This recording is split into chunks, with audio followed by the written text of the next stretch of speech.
I don't think you should go on that trip," I said with a cold voice, only to be met with an annoyed glare from my husband. He was getting ready to join his company's retreat, clearly not thrilled about my input. "Look, it's not like I'm going out to play.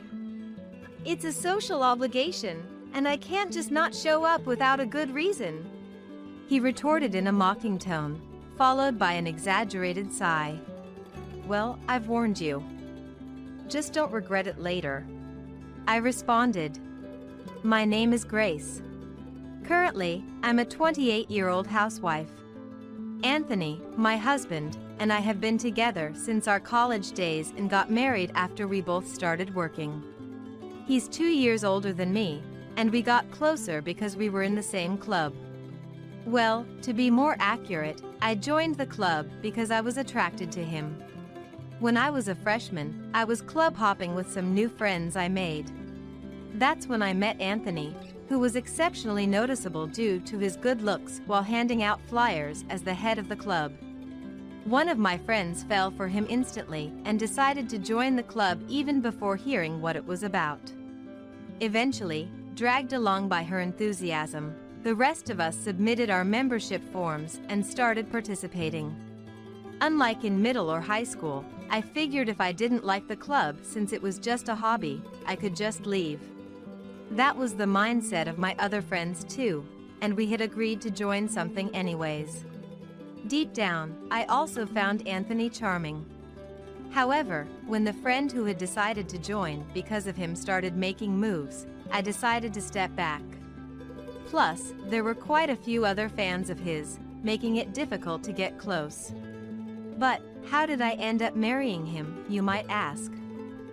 It was during the cultural festival that year, where our relationship rapidly developed. We were part of the music club, which performed in several groups during the festival. Anthony and I, along with a few others, ended up forming a band. For the first time, I felt genuinely glad to have joined the club and practiced an instrument. Discovering the joy of playing, I spent my free time in the club room. As the festival approached, I was there even more often. Sometimes, it was just Anthony and me, and through these moments, we grew closer and started dating after the festival, with me making the first move. However, after our successful performance at the festival, Anthony gained more admirers, and I chose to keep our relationship a secret. I wanted to brag about being with him, and he said it was unnecessary to hide. But he didn't understand my fear of other women's jealousy. We often targeted weekdays when it was less crowded for our outings. It felt like a secret date, which was fun in its own way, and I cherished the time I could spend with my husband. But then, he started his job search. Until he got an offer, even my usually calm husband was understandably tense. He seemed to have less time for part-time jobs, often complaining about being broke every time we met. Since the days we could meet were getting fewer, I secretly increased my shifts and used the money I earned to cook for him.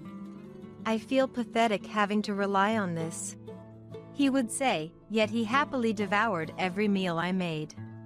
From that time, I vaguely imagined our life together as a married couple, though I thought it was too soon to mention it to my busy boyfriend. Eventually, when he landed a job and graduated, and I had my graduation confirmed, we got engaged. He rented a new apartment due to his job, and I often visited, almost living there. We were in a semi-cohabiting state, but he paid for the rent and utilities with his salary, so I helped out with household chores in return. I would make meals to last several days and store them in the fridge, take out the trash in the morning, and clean the bathroom and toilet. I thought I was doing well, but it turned out my husband was quite lazy. When I couldn't come over for a week due to some errands, I found the floor littered with trash. Maybe because it was his first year working, he often had entertainment duties and would leave the room unventilated. Opening the door to a room filled with the smell of sweat and garbage required bravery. But I loved my hard-working husband, and I appreciated his thoughtfulness, like bringing home fancy sweets to say thank you. After graduating, I worked in an office for a year, but then, at my husband's strong request, I became a housewife. The reason was simple. I want you to take care of the house. His lifestyle habits remained the same, with me handling most of the household chores. Additionally, the number of drinking parties increased over the years, making financial management challenging. However, since we lived on my husband's income, it was hard to ask him to cut down on social gatherings. He was supportive when I occasionally met with friends, even giving me some pocket money for those outings. But I couldn't stay silent and watch our household expenses increase, so I brought it up with him several times. At first, he would say, "It's okay, the entertaining expenses are covered by the company. The money comes back."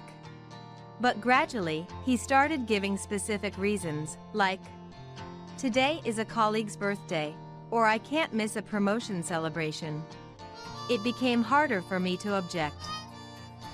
My husband had a close group of friends at work. I heard from a university friend who also landed a job there. That friend was the one who had a crush on him and led us to join the club. She was already married and said it was a coincidence that she ended up working at the same place as my husband. When I mentioned my husband was Anthony, she had to think for a moment. Who was that again? It seems she had completely forgotten about the man she once eagerly pursued. She told me a lot about my husband. He was always with his close-knit group, and there were no other women involved, which was a relief. But the weekly spending on drinks was a problem. I kept asking him to cut back on the drinking sessions, but he couldn't refuse invitations from dear friends. Even when I argued about the expenses, he only suggested reducing the amount spent per occasion instead of not going at all. Looking back, we should have had a serious discussion about this early in our marriage. As time went on, things became more ambiguous, and I started to give up. My husband stopped mentioning his outings unless I asked, and it seemed like he had created his own rule of going out on weekends. Approaching his 30s, he hadn't changed his living habits from his student days, only capable of leaving his clothes on the floor. I had gotten used to taking care of him, so even though I was frustrated, I stopped bringing it up. I figured if we were going to fight about it, I might as well let him do what he wanted. Then one day, my husband mentioned he would be joining the company's retreat. A company retreat when it's not even a long weekend? If it were during a long weekend, everywhere would be crowded. The idea is to go at a different time so we can actually relax. He explained. I'm okay with him participating in the trip since he's been working hard. But the cost is what worries me. Even if the travel expenses are covered, things like meals and souvenirs will likely be out of pocket. With the warmer days, his drinking outings have become more frequent, and our expenses have grown more severe. And there's something about this retreat that's bothering me. Maybe you should skip it? You've been really busy lately and must be exhausted. It's a work obligation, and everyone's expected to go, he said, though his expression softened. He seemed really keen on going. For once, I pressed harder. Are you sure you want to go? We can't afford to spend more right now with all our bills. Thinking I was angry, he raised his voice. Are you seriously telling me not to go now? You say we don't have money, but it's all coming from my salary anyway. Don't act so high and mighty. It seems he made me a housewife just to say this, thinking it would silence me. True to form, I stayed quiet, and he, feeling reassured, said, You've had fewer friends since we got married. You're just jealous of me. I was irritated but too dismayed to retort. Who's been sacrificing social ties to keep this household running? I was on the verge of saying it but lacked the energy to bother. Fine, do whatever you want. At that, he momentarily looked triumphant. Then patronizingly patted my head, asking sweetly, What would you like for a souvenir? Ever since college, he's believed his wife adores him. Having been quite popular, his self-esteem seems quite inflated. His life has been so charmed that his lack of malice is actually more problematic. Turns out, the trip was set for the very next day, and he left early in the morning, full of enthusiasm. Surprisingly, he managed all the preparations himself, dragging along a neat suitcase he must have bought at some point. During the week he was gone, I had a peaceful time. It made me wonder if this is how it feels when your children are grown and independent. I've essentially been raising a large child for years. Taking a week off won't hurt. By the time he returned from the trip, it was already late at night. He seemed a bit worn out, probably from taking the night bus. "Were you okay this week?" I was worried about the bills and everything. "Yeah, everything was fine," I assured him. "See, I told you there was nothing to worry about. I'll start earning again from next week, so don't fret," he said, perhaps a bit smugly after drinking on the bus. I was annoyed but didn't show it, simply replying, "Maybe so," and tried to leave. However, he didn't like my response and shouted after me, "What's with that attitude?" As he's gotten older, he tends to get angry suddenly when he got drunk. I was surprised at first, but now it's become routine whenever he returns from drinking. "I'm tired too. Please don't raise your voice. Make sure all your laundry is in the basket, and if there's trash, sort it out. I'm going to bed now." He said something else, but I quickly went to bed. The next morning, his phone rang early. Annoyed, he got up, glanced at the screen, and clicked his tongue. I took the day off. What now? It was his office calling. He got up, left the bedroom, and I secretly watched, somewhat predicting what would happen next. After a few minutes on the phone, he changed into a suit and left the house. Wondering when he would come back, I woke up to wash the pile of clothes he had left behind. It was a few hours later when my husband returned. As soon as he entered the house, he called out to me, shouting, "This is all your fault for causing such a mess." Let's rewind to a week ago. In the evening, after hearing about the company retreat from my husband, I immediately called a friend. I had never heard about the retreat from her, despite our daily chats. When she said, "There's no company retreat," I realized something. My husband probably lied about going on the retreat to avoid being stopped by me. Perhaps to hang out with those colleagues, or maybe even to meet another woman. Either way, I no longer cared. Who would sympathize with a husband who lies and abandons his wife to go out? Before I knew it, I was asking my friend for a favor. To report this to the company. After all, we were barely making ends meet. There was no way he could afford a week-long trip on his own.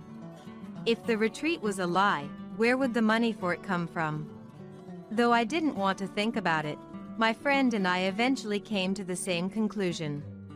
I told her it would be great if she could say she was the one who leaked it. My friend seemed to have acted immediately.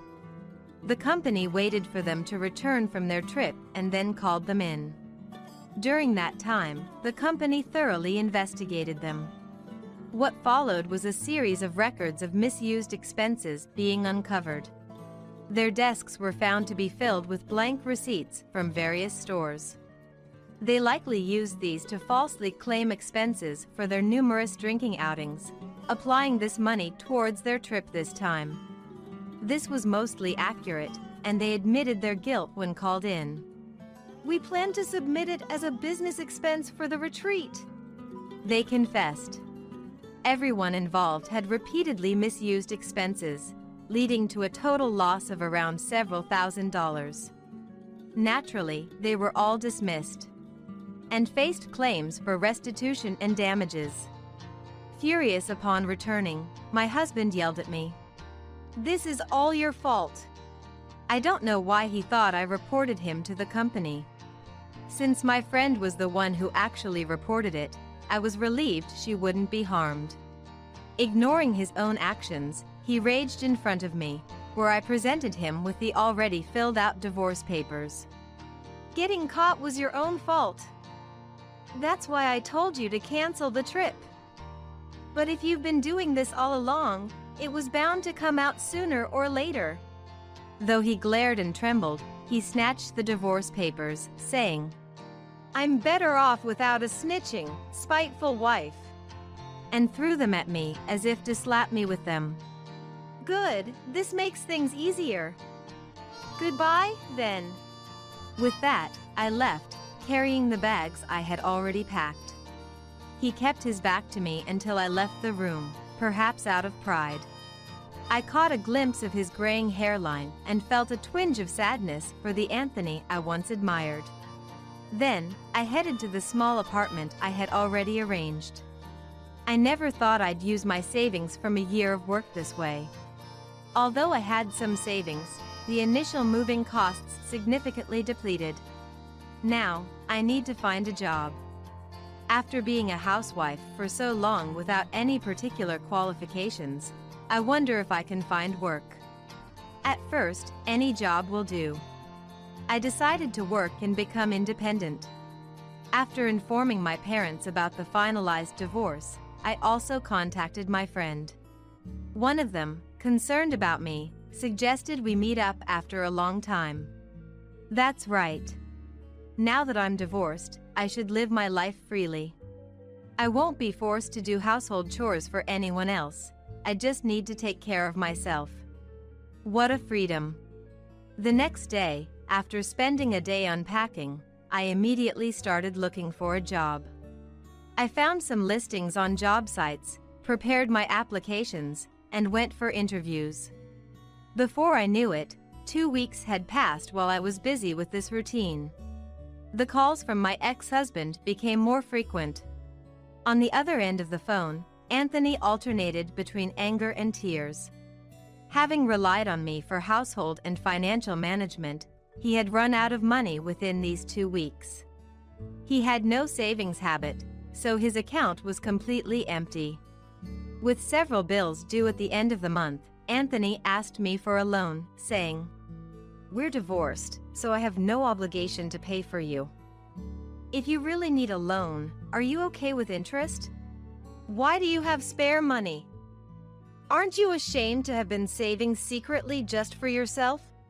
This calls for a redistribution of property. Come back right now."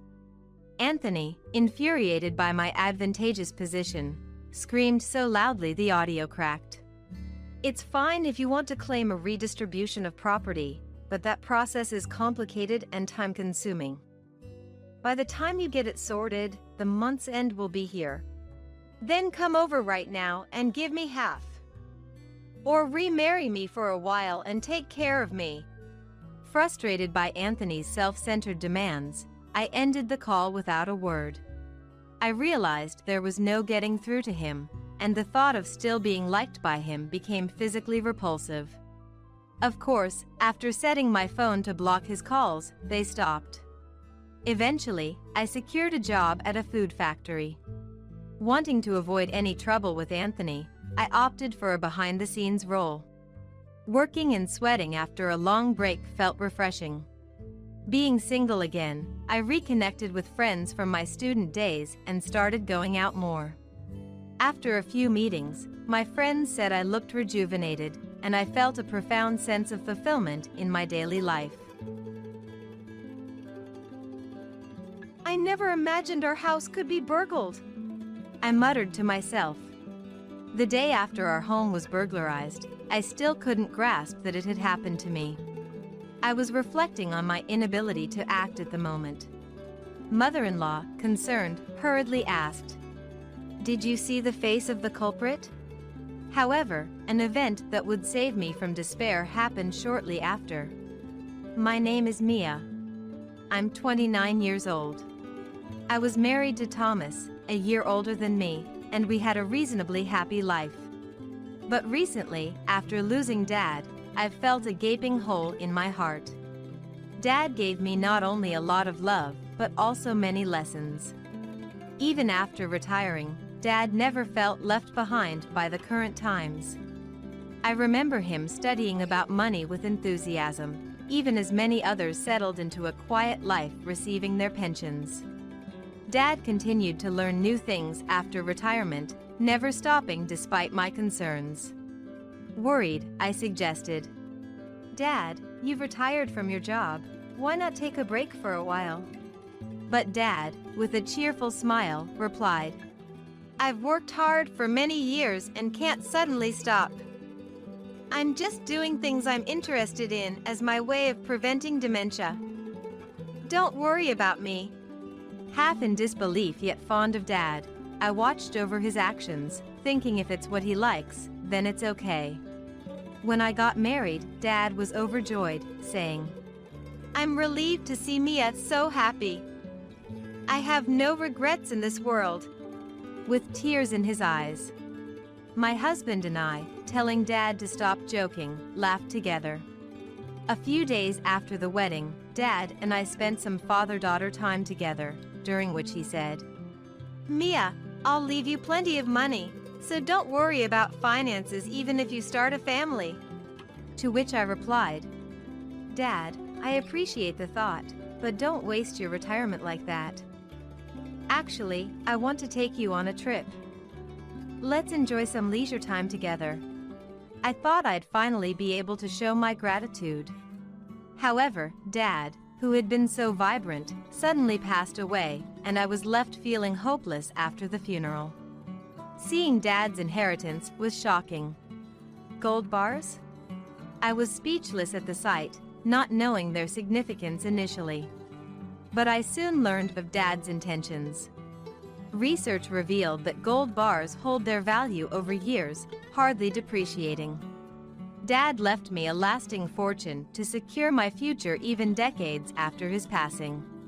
Reflecting on it, Dad often said, "In today's world, the value of money can fluctuate, so Mia, you should do your research."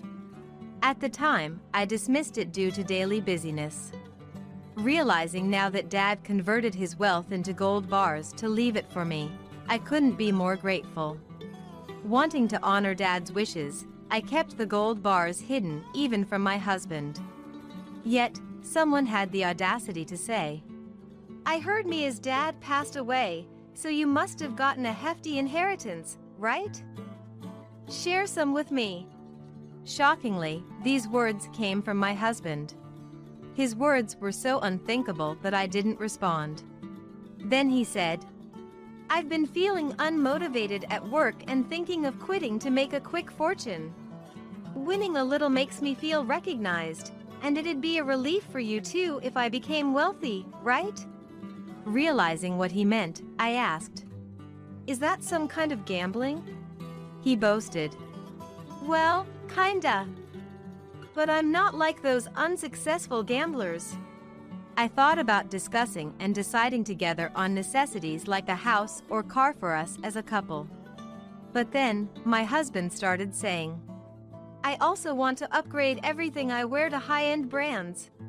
I was speechless, not knowing he was this kind of person. I decided to keep it stored in a safe that only I could access. To me, what Dad left behind is as precious as life itself. I couldn't bear to squander it on my husband's whims, so I refused. However, since he wouldn't give up asking, I took the bold step of consulting my mother-in-law. Mother-in-law had been supportive since I was dating her son and continued to be so after marriage. After I told mother-in-law everything, she listened, nodding, and said, "I'm sorry about this. Let's have a discussion, the three of us."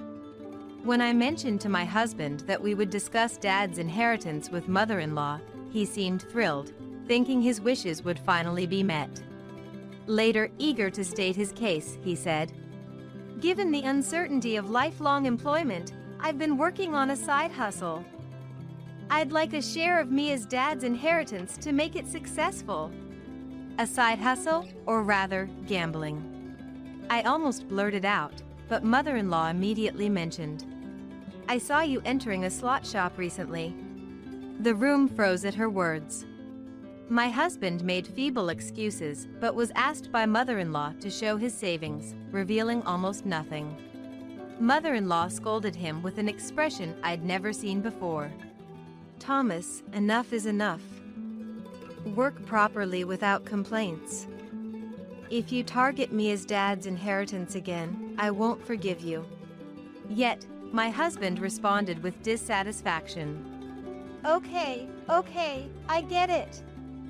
But you're both taking a joke too seriously," I said. "There are things you can joke about and things you shouldn't." To which mother-in-law added, "Exactly. Haven't I always taught you that?" Embarrassed by the scolding from both of us, he left for home as if fleeing. I thanked mother-in-law, saying, "I couldn't have persuaded him alone." "Thank you," mother-in-law replied.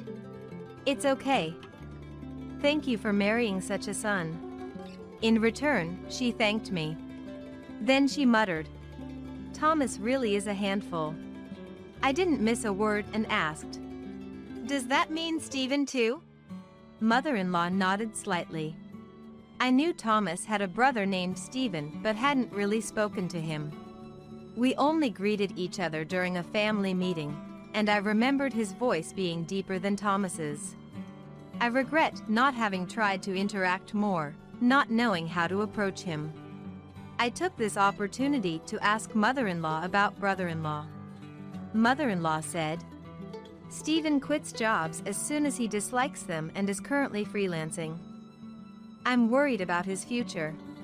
I wish he would settle into a stable job, but job changes are becoming more common these days." Mother-in-law continued, but it seemed brother-in-law's reasons for quitting were somewhat trivial. Mother-in-law had been worried for a long time. I couldn't admonish brother-in-law myself, so I just listened to mother-in-law, who had been worried for a long time. Worried about mother-in-law's well-being, I bought a concert ticket for her too. And we decided to go together, hoping it would help her relax and refresh. On the day of the concert, my husband had already left for work, and I was looking forward to it with mother-in-law. But after walking a bit, I felt like I had forgotten something. After rummaging through my bag, I realized in horror. "I'm sorry. I forgot the most important thing, the tickets." When I told mother-in-law, she surprisingly said, "It's okay. We can go back and make it. Let's go together." "I'm sorry. Please wait here. I'll run back and get them." And ran off. I burst through the front door, heading straight for the room. There, in front of the safe containing Dad's inheritance, I encountered a person clad entirely in black. In my haste, and unsure if I was dreaming or awake, I screamed. The burglar shoved me aside and fled. Although I was confused about what was happening, I confirmed the burglar had taken the gold bars, and immediately called the police. I explained everything to mother-in-law at home and apologized. When the police arrived and I was describing the burglar's features and the situation, mother-in-law rushed over to my house, anxiously asking, "Mia, are you okay? You really encountered the burglar? Did you see his face? Did you tell the police everything?" I shook my head in despair. While mother-in-law was saddened, I reassured her. "It's okay. The police are here, taking my statement." Then, looking at the safe, mother-in-law lamented, "Oh, what a mess." I hadn't shared the code or hiding place with anyone. Although it was only until I could deposit them in a bank safe, the safe I had chosen was among the most secure available commercially. Supposedly impervious to ordinary household tools. The police, having seen the scene, speculated that the burglar either had specialized tools or was an experienced criminal. I continued to provide details to the police.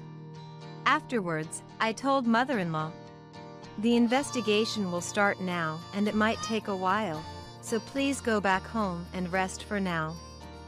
I'm sorry for today. Mother-in-law responded. All right. I don't want to be in the way. I'll contact you later. And left. However, mother-in-law returned about an hour later, drenched in sweat. Mia, listen! She exclaimed, causing me and the police to freeze and turn towards her. What happened? I asked, to which mother-in-law revealed. When I went back, I saw Stephen entering his room with something that looked like gold bars. I thought I should get evidence before confronting him, so I didn't question him right away. It's about your dad's inheritance, isn't it? When mother-in-law mentioned that, I immediately responded. It's the gold bars. Mother-in-law said. Understood. Now, listen to this. And played a recording from her phone for us.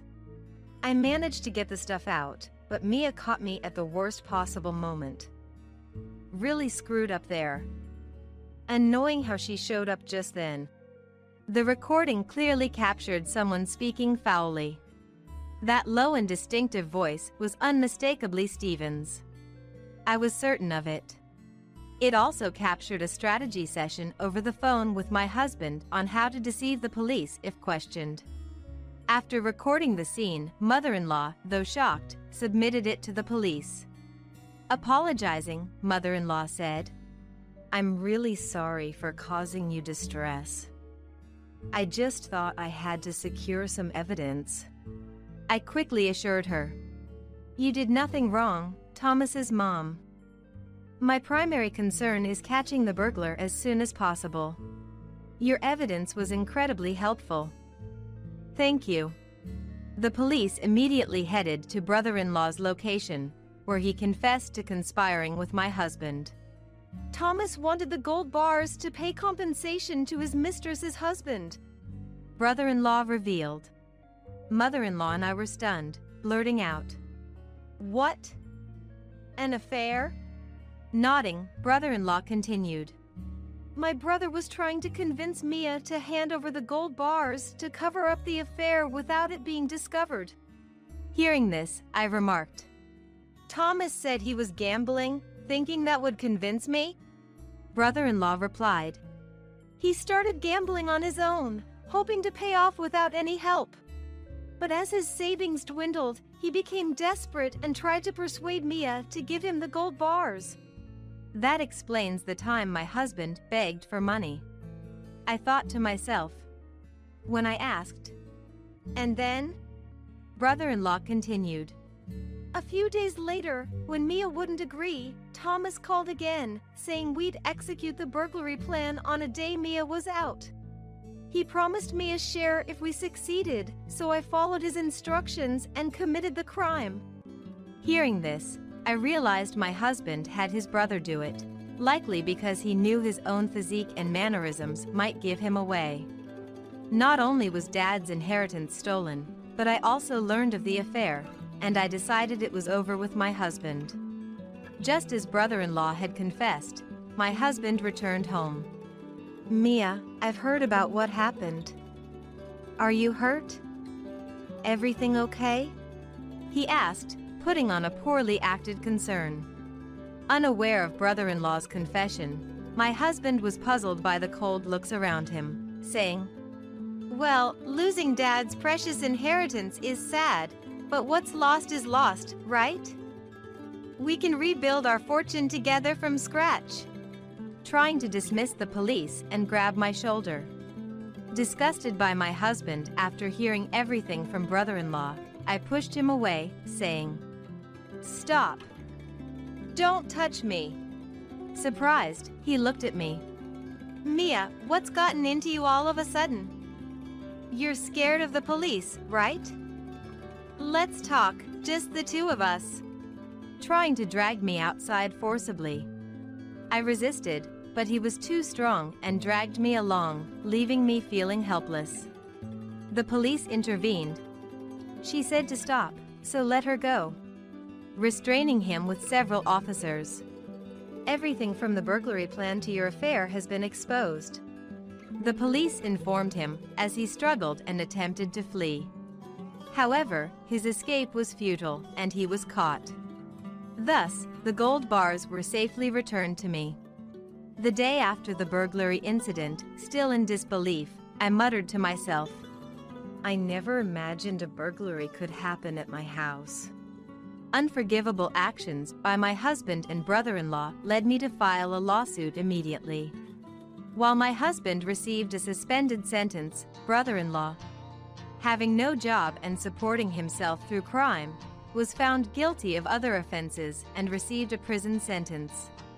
Brother-in-law had the tools for the job, and it wasn't his first time breaking safes. I hoped this would be a wake-up call for others involved in crime. Mother-in-law, devastated by her son's actions, tearfully said, "I hope they fully pay for their crimes." My heart ached, but preventing further victims was necessary. I demanded compensation from my husband and his mistress. My husband, now facing a slew of misfortunes, desperately pleaded, "Let's not divorce, Mia. It was all my fault. I only love you. I can't pay the compensation." Resorting to tears, but I felt no sympathy and refused to forgive him. "How are you planning to cash them? Did you really think you could just walk into a shop with a large amount of gold bars and smoothly sell them? You need a personal number to sell something of this size. Did you think you could just use the inheritance I received as you pleased?" Stumbling over his words, my husband admitted, "When you put it that way, yes." He knew he had no right to decide how to use my inherited wealth. Blinded by immediate financial gain, you didn't think through the consequences of your actions. I told him, and he could only look down, silent. Searching for a way to break into such a sturdy safe, committing a crime to get his hands on it. Yet not thinking about the aftermath at all was absurdly foolish. I announced our divorce right there and then. Finally, after all the procedures were completed, I felt relieved. The move, funded by my husband's compensation, was completed. I became a free person. As for my husband, his misdeeds were exposed to his company, leading to his job loss. Disowned by his family and with no savings, he began doing day labor to pay the compensation. Struggling with his deteriorating life and failing workplace relationships. It seems he planned another burglary due to being unable to cope with these challenges. Naturally, without any accomplices, he was caught by the returning residents and beaten. "It's the second time. Please have mercy," my husband reportedly pleaded, but the residents mercilessly called the police. He was sentenced to prison. This time, he truly couldn't return to a normal life. The burglary occurred near my previous home, and I heard the story directly from the neighbor involved. After the first burglary at my former house, my husband became well known throughout the neighborhood. Without the means to go far, he committed another crime nearby. Finally, we parted with, "It's a dangerous world out there. Let's both be careful. Take care." After the trial, mother-in-law was mentally damaged and struggled to recover. So, I frequently visited and maintained our relationship.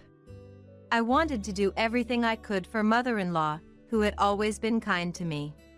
Thanks to my care, mother-in-law gradually recovered. We still have a good relationship today. I want to live my life gratefully for the peaceful days and the people around me, hoping for this tranquility to last forever. I'm taking the house, the savings, and the retirement fund. You can go live in a home. Understood. These were the last words spoken to me by my husband of 35 years on the final day of our marriage. Rather than cherishing the effort I put into raising our children, caring for our parents, and working tirelessly, he chose to cast me aside in the most humiliating way. What was the meaning of my 35 years of dedication? He left all responsibilities to me while he enjoyed nights out. Never once did he express gratitude, as if my efforts were expected. Looking back, I'm amazed at how long I endured this treatment. But now, it's time for me to live my life in my golden years. I thought it was my husband's turn to be miserable. My name is Grace, I'm 60 years old. Working part-time at a food company's factory. My husband's name is Robert, he's 65. We met through a mutual acquaintance and got married when I was 25, marking 35 years of marriage. Our relationship began with what was then popular group dating, and after several dates, influenced by our friends, we started dating. As we met more and more, we both started to think that if we were to marry anyone, it would be each other. Getting married felt like a natural progression. Starting our life together, I realized Robert had no savings. In the beginning, we lived in a small apartment, with most living expenses covered by me. Robert's low income made me anxious about our future, so I continued working, sometimes unable to manage household chores due to overtime. You're late. I'm hungry already. Did you wait? You could have eaten first. How can I eat when there's nothing to eat? Robert often came home earlier than me, as he rarely worked overtime, yet he never helped with household chores. Isn't it a woman's job to do the housework? We're not in that era anymore. That time was when women were starting to make significant strides in the workforce. The term career woman was becoming common, but Robert insisted that household duties were a woman's job, as if stuck in an outdated mindset. I would have preferred being a housewife if it were financially feasible. Balancing work and home life is what defines the modern woman. Our situation wasn't exactly the stereotype of a henpecked husband, but reflected Robert's tendency to interpret things in a way that suited him. While I was constrained, Robert often went out drinking. If you're going to be late, at least let me know. Quit nagging. It's my time. I can do what I want. His tone grew even harsher when he came home drunk. While I couldn't freely use my own money or time, Robert enjoyed his. I feel like I'm always getting the short end of the stick. Early in our marriage, I was so frustrated that I considered divorce. But when I confided in my mom, she strongly advised against it. I also worried about societal judgment and lacked the courage to leave. Living together meant acknowledging both the good and the bad, I constantly reminded myself. After my husband Robert received his paycheck, he'd either go out for drinks or just enjoy his freedom. He never considered taking on a side job or working overtime. Instead, he'd leave work on time, choosing between heading out for drinks or coming home. When he did come home and found me not there, he'd complain. I hate coming home to an empty house. Seeing the lights off through the window stresses me out. But sometimes I have to work late. I'd respond, "What's the point of you working overtime? You should find a different job." He'd retort. Robert took it upon himself to call my workplace and suggested they let me go. Whether my boss wanted to avoid getting involved in whatever was happening or had already wanted to fire me, I was encouraged to resign. It became uncomfortable to stay, so I left a job that was hard to get in the first place. Now, I was faced with the daunting task of job hunting again. Having already left 2 companies, my resume wasn't passing the initial screenings. In a panic, why not work part-time? I'm working full-time anyway, Robert casually mentioned. I wasn't particularly career-driven, so I didn't cling to my aspirations. However, I was worried if we could manage on Robert's salary alone. So, I took on 2 part-time jobs. One as an early morning cleaner and another as a supermarket cashier. I'd even work overtime at the supermarket on days I knew Robert would be home late. I made sure to be home when Robert was around and worked diligently when he wasn't.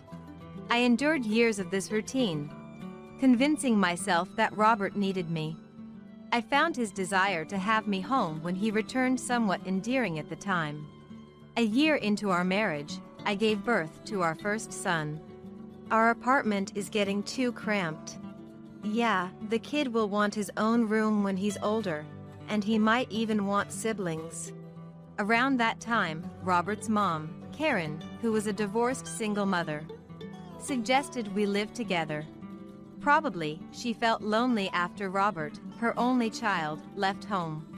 It's all positives, right? We won't have to pay rent, Robert said, likely echoing Karen's words. I wanted some time to think it over.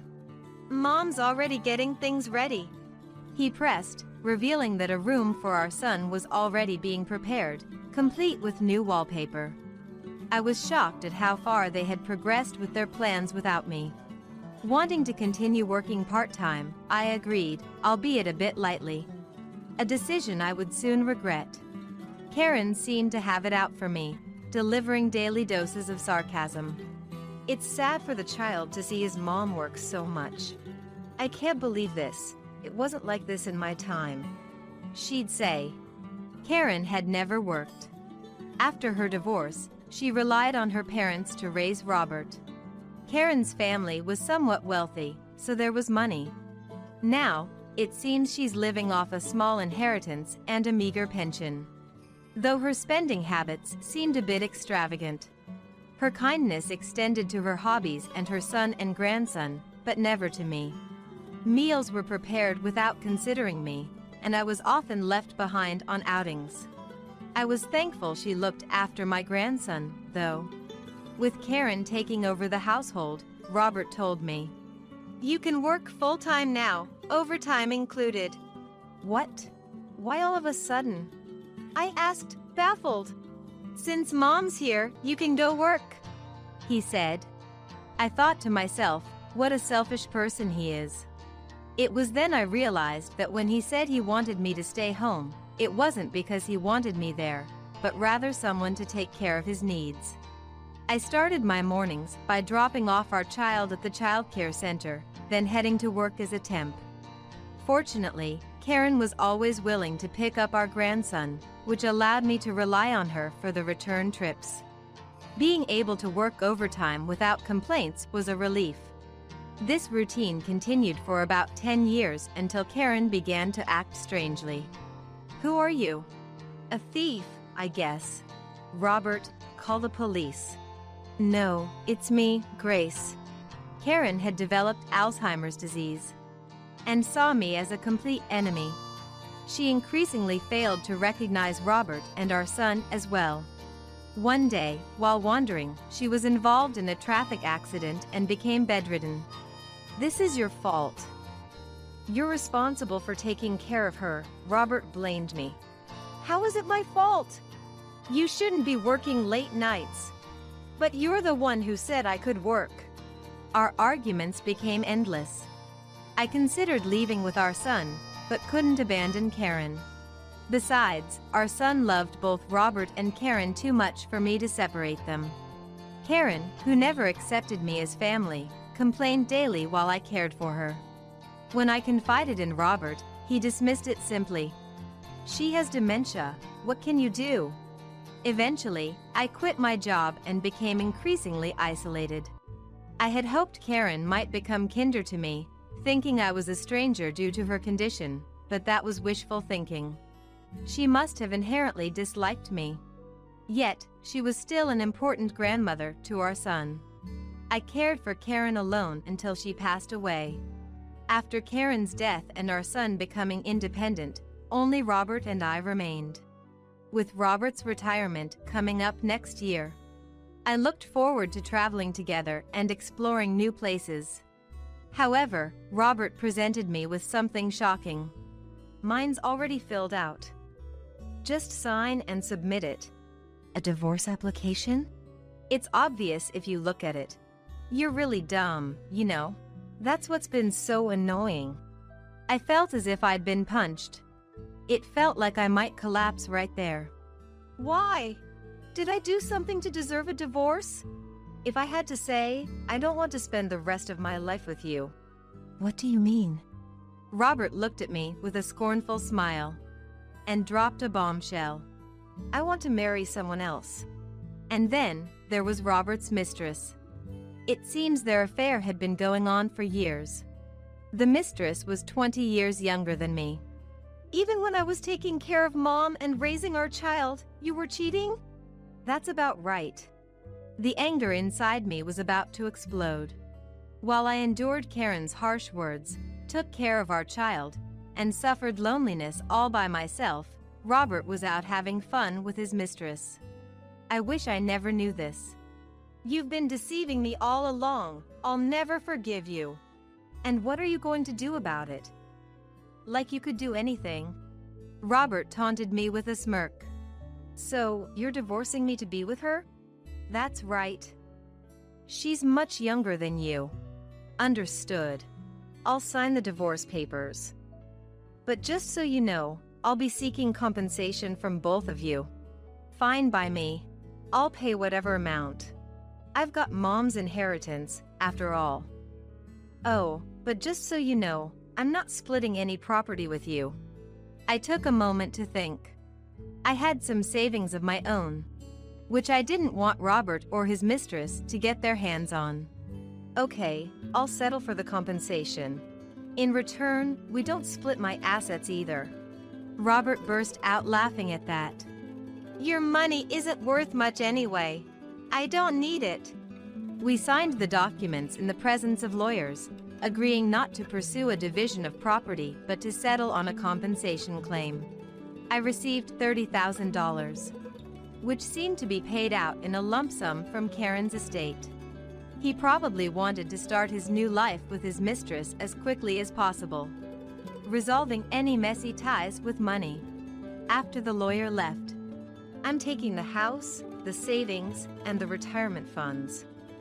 You can go live in a home, Robert said.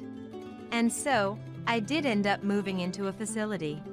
Not because Robert told me to, but because it seemed like a more enjoyable way to spend my retirement. The house was originally Robert's family home, and I had nowhere else to live. My sister and her husband were living in my family home, and I didn't want to impose on my son and his wife. I knew Robert had no savings, so dividing property would have been pointless. I preferred to get the divorce over with quickly and was confident I could make it on my own from now on. Robert was the heir to Karen's estate, and the compensation was enough for me. Months later, Robert showed up at the facility, though I hadn't given him my current address. He wasn't supposed to know I had moved into the facility. He must have used some agency to find me. I wondered what he could possibly want after all this time. There were other residents at the facility, so I asked him to wait on the outdoor terrace. Seeing Robert sitting there, looking around, I felt a sense of pity. What had I ever seen in this man to marry him? It was a mystery even to myself. Sorry to keep you waiting. What do you want? What's all this about? Robert confronted me without a greeting, clearly shocked. I played dumb, knowing full well why he was surprised. Why are you here all of a sudden? How did you find me? It took me forever to track you down since you wouldn't contact me. You didn't tell our son either, did you? He had no idea. I didn't want to bother him, as he has his own family now. But that doesn't answer my question. How did you find out about this place? I hired a detective. When I mentioned I needed to contact you about the compensation, they found you. Having an ex-husband is quite handy. So, he had gone through an agency after all. Which detective agency was it? I was furious at the breach of privacy, but kept my cool. More importantly, how can someone like you afford to stay in such a luxurious facility? That was what Robert was astonished about. After our divorce, I had moved into a high-end facility that we had once considered for our retirement.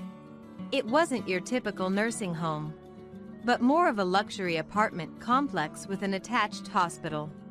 There was also a dining hall run by a nutritionist, and I spent my days enjoying the company of other residents and helpers.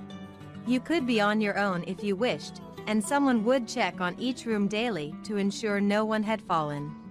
Each room was equipped with an emergency call button for immediate assistance. I heard this place costs $1 million? How do you have that kind of money? Actually, I've been investing for the past 35 years, ever since we got married. I wanted to ensure we could enjoy our retirement together. I had been laid off during a recession and struggled to find a new job, which drained my savings and filled me with anxiety. Understanding the unpredictability of life, I realized that saving money wasn't enough and started learning about investments. I didn't want to seem greedy, so I never told Robert, whom I was dating at the time. I began investing modestly. After we got married, my desire for us to enjoy good food and travel in our retirement grew stronger, prompting me to invest more seriously. Since we both worked, I gradually invested my earnings, sacrificing outings with friends, delicious meals, shopping, and vacations, putting all my disposable income into investments. After 35 years of consistent investing, I amassed a significant fortune, partly because I started right when the economy was down. When I shared this, Robert claimed, "Then that money is mine too." I had anticipated he would say something like that. "Sorry, but you have no claim to my money." "Why not? I'm your ex-husband. It should be part of my assets too." "You renounced any claim to my assets in front of our lawyers. Have you forgotten already?" "Damn, that's why you insisted on a lawyer. You tricked me." "Who's been deceiving whom all along?" Robert's face twisted in frustration. Realizing this conversation was a waste of time, I urged him to leave. "No way. I'm not leaving. I'll live here too." I was speechless with disbelief. Shortly after, a security guard arrived, prompted by another resident who noticed my distress and escorted Robert out. Due to his harassing behavior, Robert was banned from the facility and added to the blacklist. Curious about his persistence, I contacted our son, who revealed that Robert was in debt. After our divorce, Robert planned to marry his mistress. However, she became furious upon learning about the compensation he paid me. To appease her, Robert lavished her with gifts. But she eventually left him for a younger man without marrying him. "Are you dumping me after all I've spent on you?" It was too late for regrets. The mistress had moved on, losing interest in a now penniless Robert. It turns out she was using Robert as a convenient source of money, likely having always preferred the younger man. I couldn't believe a woman 20 years younger would seriously consider marrying someone like Robert. It seems he was the only one who truly believed in his affair turning into marriage, which must have been a huge shock to him. After donating all of his inheritance to his mistress and accumulating debt, Robert ended up alone in a house that was over 70 years old. The house was in bad shape, with many parts broken and no money for repairs. He now lives alone in a leaky home. My son expressed no interest in helping him. Recently, a community worker visited, asking Robert to at least repair the exterior walls because it was affecting the neighboring house. Robert's angry outburst over this request led to a police incident. My son had to pick up his father from the police station, where he told Robert they were through. "You're abandoning me too?" Robert cried, clinging to his son, who shook him off. Discarded by his son, I thought how pitiful Robert was. After the incident with the police, he became a pariah in the neighborhood, spending his weekends indoors. After telling me about Robert's current situation, my son asked me to keep in touch occasionally. I was touched that he cared. Sometime after talking to my son, I received a call from Robert. Ignoring it, he then called the facility directly. Such persistence. The staff were worried for me. I decided to answer just once. "I just need a little money." "I refuse." "Don't you have a pension?" Robert was supposed to have recently retired, so his claim of having no money seemed like a lie. "I didn't get anything." "Don't lie. You received a pension, didn't you? I got fired just before retirement because of the affair. Turns out, Robert was fired just short of retirement. Apparently, his mistress was a coworker. After breaking up, Robert's stalking scared her into reporting him to their employer. Ultimately, his affair was exposed, leading to his dismissal without a pension. His stalking and the resulting police involvement also became a problem. I felt no sympathy for his story. I asked the facility staff to call the police if he contacted again. When Robert realized he couldn't reach me by phone, he resorted to sending letters. The letter began with, "I want to see you again. I'm lonely." But towards the end, "I need some money." The content changed to things like that. "I think he's struggling." There was a time I inadvertently laughed. I forgot which letter it was, but the ink was slightly smeared.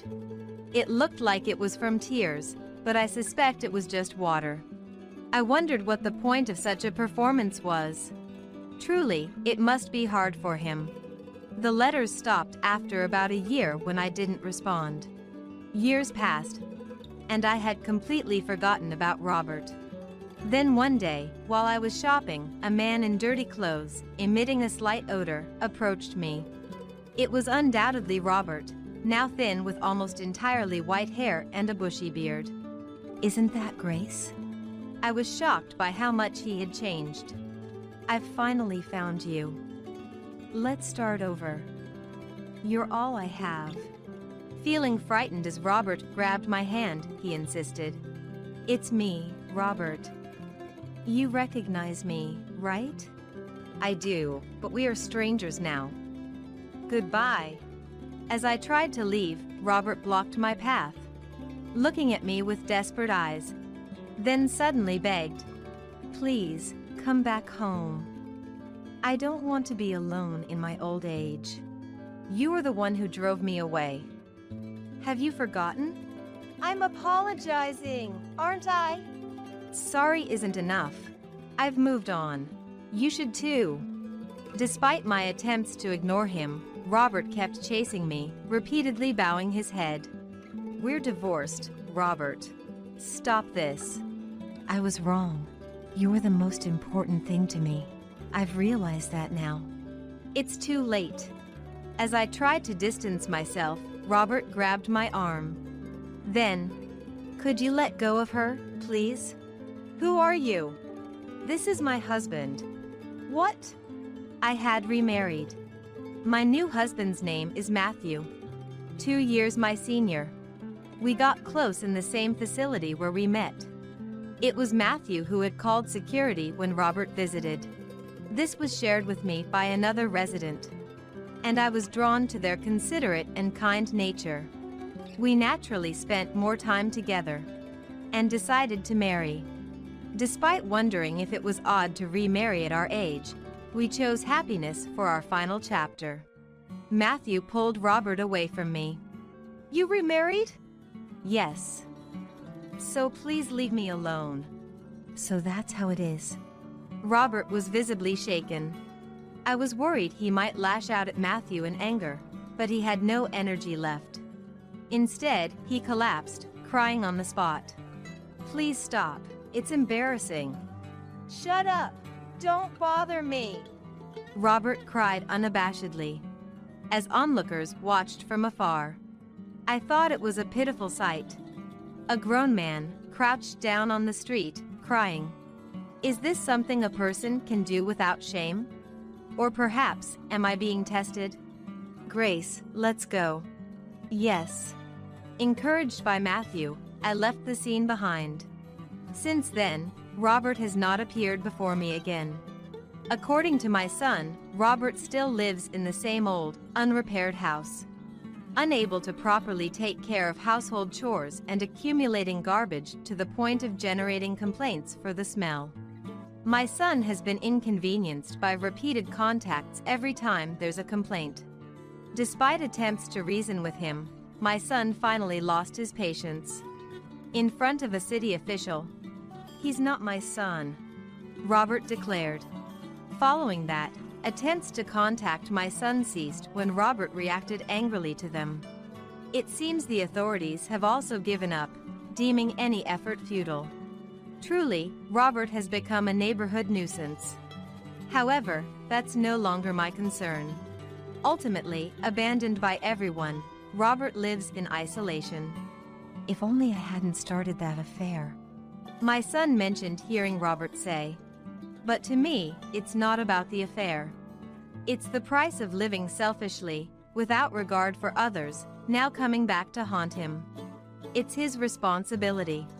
Humans may be prone to making regrettable decisions, but continuing without reflection for over 70 years is merely pitiful. Robert will likely never realize this, having destroyed his own future. The task of repairing it falls to him, though he may lack the strength to do so. I hope he faces his actions and lives on. I'm thankful to Robert. Had I continued to rely on him, my later years would have been disastrous. His decision to divorce because of his affair allowed me to live my life. I've started to communicate more frequently with my son. It was a turning point when Emily, my son's wife, who mediated between us, said, "Please don't worry about it." That moment made me realize how much of my life was spent overly accommodating others. I had distanced myself from my adult son to avoid burdening him. Shocked when he expressed his dislike for his grandmother and father from childhood. Aware of the mistreatment and infidelity, I've resolved to live the rest of my life without such undue consideration. Now, my son's family and grandchildren visit, allowing us to make up for lost time in conversation. My son seems a bit shy, but it's strange how he can talk naturally when his wife and grandchildren are around. He has accepted Matthew, and to my grandchildren, Matthew is like a real grandfather. Currently, Matthew and I enjoy our time in the facility, surrounded by friends and content. My priority is health, hoping for a long life. Are you calling me old, huh? What are you talking about? You're the same age as me, Robert. I don't need to hear this from you. But seriously, Susan's skin is so much firmer. Hard to believe you two are sisters. Well, Susan is 10 years younger than me, so of course, there's a difference. Plus, our facial features are different. Somehow, I feel like I drew the short straw. Drew the short straw with what? Why does my wife have to be the unattractive one? You sure have the guts to say that to your own wife? Lately, Robert, my husband, has taken to hurling such insults at me every time he comes home from work. He always had a joking tone before, but it got worse after my younger sister Susan, who we hadn't seen in a while, came to visit the other day. I am Margaret, 30 years old. My dad runs a small factory. We were never rich, but we weren't poor either, so we led a decent life. I got married 2 years ago and continued working. Robert was a salesman for one of our company's clients. He wasn't exactly what you'd call an elite, but he seemed kind. I thought I could have a simple, peaceful life with him. Not being one for the limelight, I always believed that a quiet life without any drama was the ultimate happiness. My sister Susan is 10 years younger than me and was still in the 11th grade when I got married. Our family is from Dallas, but after graduating high school, Susan moved to Boston for college and was living alone there. Although Robert and I occasionally visited my parents, 2 years passed without seeing Susan. And then, after a long time, Susan came to visit us. She had grown into a beautiful, sophisticated young woman, perhaps influenced by Boston, and seemed quite flashy. Man, it must be nice to be in a salaried family. Susan didn't like the factory. To her, our dad, who always wore his work clothes and worked from early morning till late at night, seemed poor. She often said she wished she had been born into a regular salaried family. Robert, seeing Susan, completely relaxed and was visibly happy.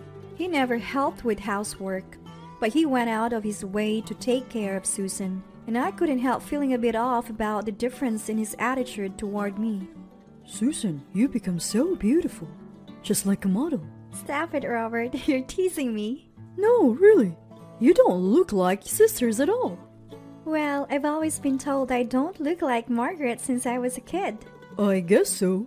They both agreed, getting carried away in the moment. After that day, Robert's verbal abuse towards me got worse. Every single thing was compared to Susan, which made me feel sick. Plus Susan, who never used to come by, started visiting frequently. Each time, Robert would welcome her warmly, piling chores on me to entertain her. They'd sit on the living room couch, sipping drinks and laughing away. Hey, Margaret, we're running low on drinks. I want something more stylish to drink. Go, buy something, will you? If you want something, go, get it yourself. I'm not your housekeeper. What are you talking about? Susan's a guest. It's our job to entertain her. So go, buy some drinks. And you? Just delighted to do so? It's pathetic. What did you say? Margaret is just jealous because she's ugly. How about it, Robert? Shall we go shopping together? Oh, should we? Susan, you're so kind. And with that, they left and didn't return for 2 or 3 hours. I wondered what they were up to, but I was too busy cleaning up their mess to think too deeply about it. Little did I know, it would lead to such an event. 3 months after Susan started coming over, I came home to find divorce papers with Robert's name on them on the table. We'd never even spoken about divorce before. When I checked the closet, all of Robert's clothes were gone. What's going on? I tried calling Robert, but he didn't answer. Then I got a call from Susan. Yoo-hoo, Margaret.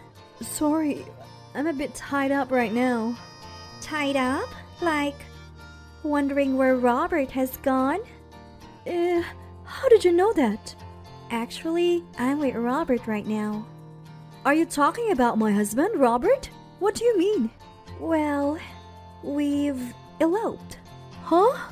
For a moment, I didn't understand what she was saying. I really pondered what eloping meant.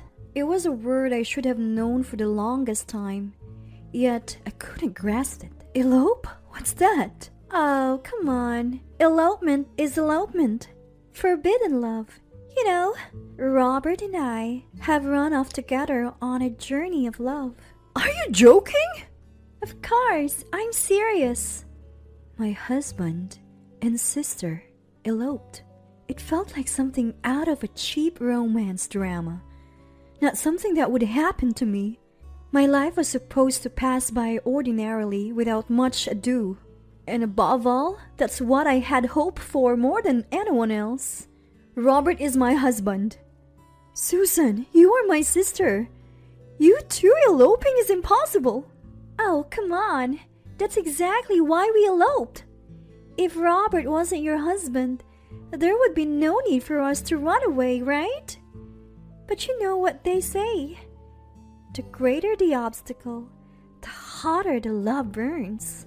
You two think you can do this and get away with it? But it can't be helped. We're in love. What about Robert? Is he there? He's not answering my calls.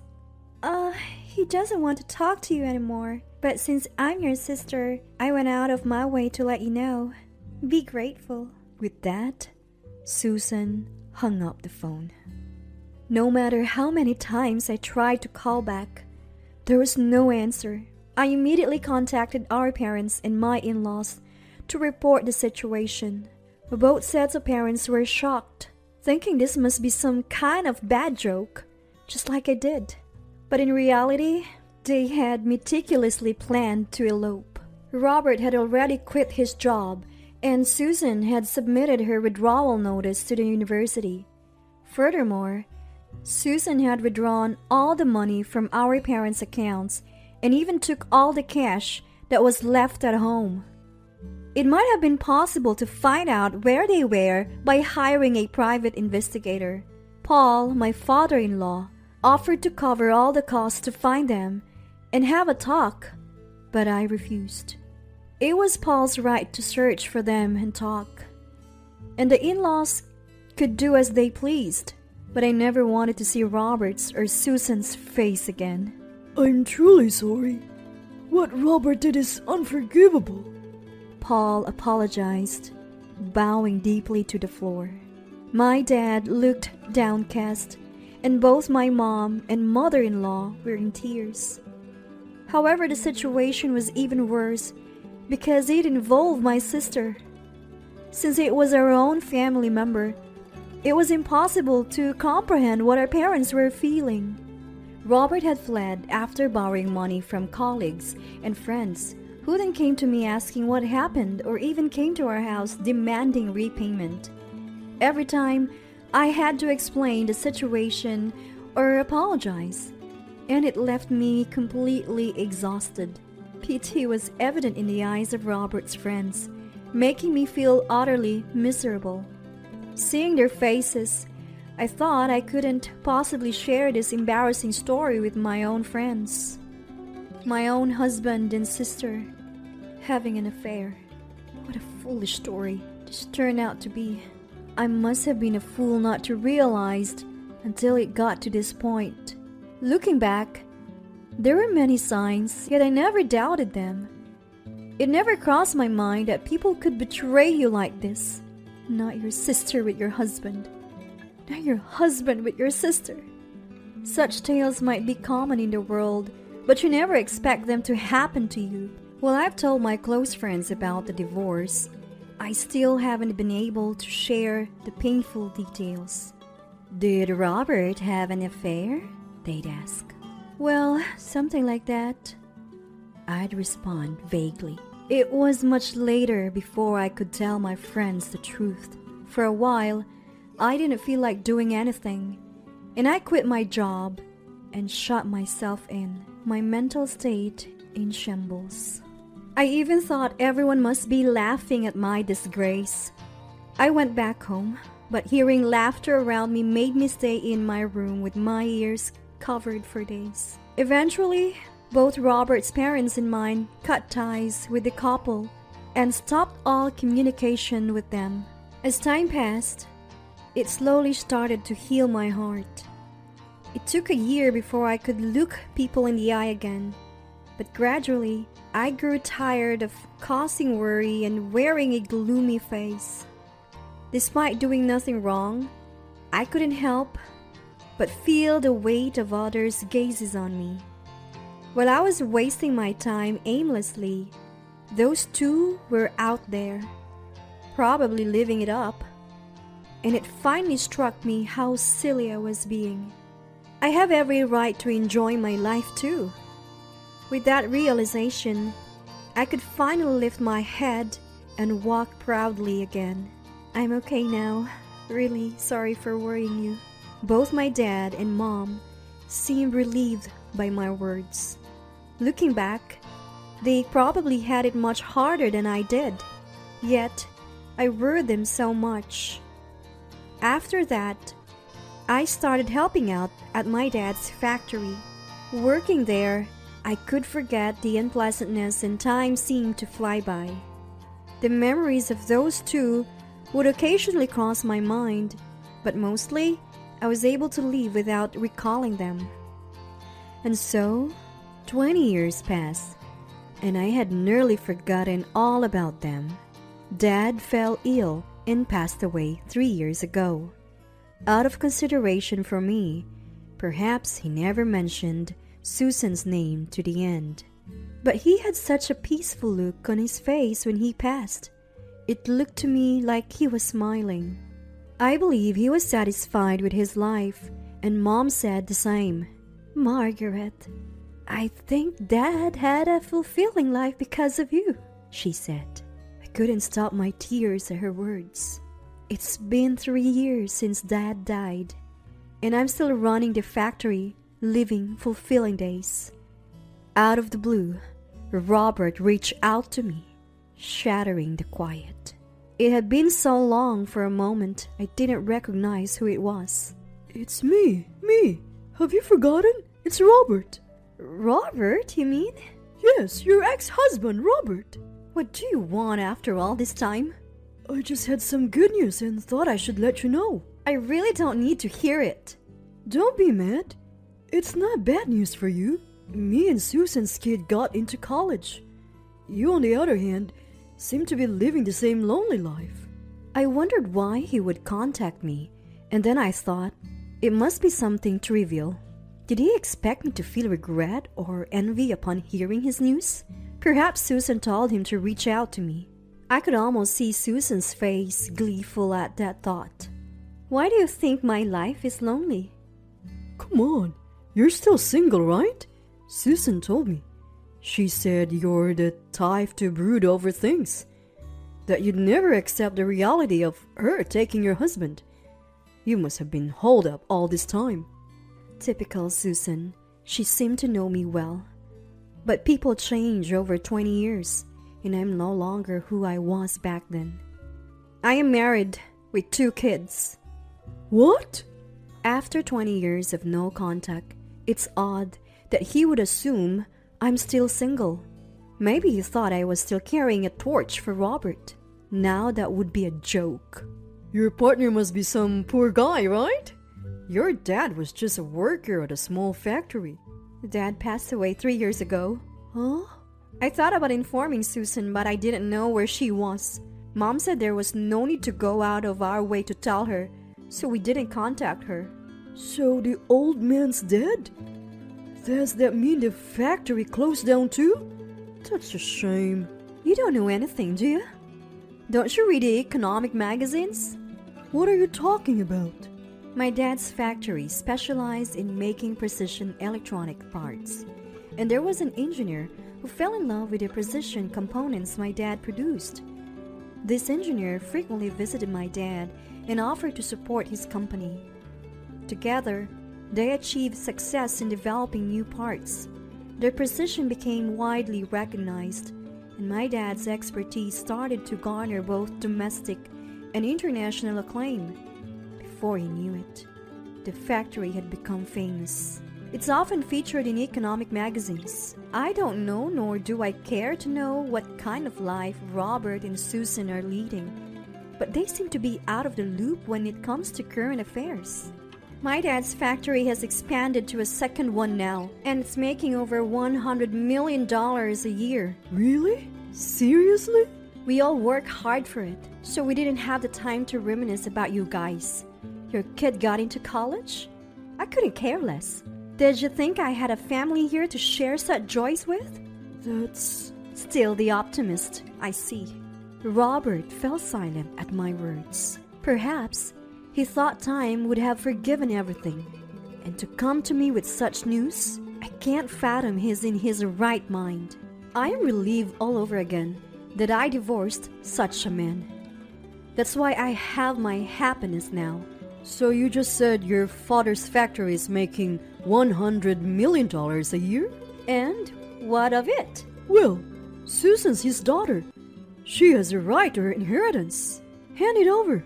There's no such thing. You plan to keep it all to yourself, huh? But I won't let you. We have something called forced heirship right here. Even if that were true, Susan's claim could be offset by the money she took with her. Besides, at the time of his death, my dad didn't have any assets. I said it was my dad's factory, but he was nothing more than an employee. What do you mean? The factory almost went under because of the money Susan took. No matter how much we struggled, the debt just grew, and when we were at our wits' end, the man who offered to help bought the factory from Dad. That's how we managed to settle the debts. In truth, my dad, who was originally a technician, had also wanted to focus more on that than on management. The buyer was young and had just started his own business, but he was enthusiastic and honest, and he valued my dad's skills highly. That must have communicated to my dad. So the sale went through.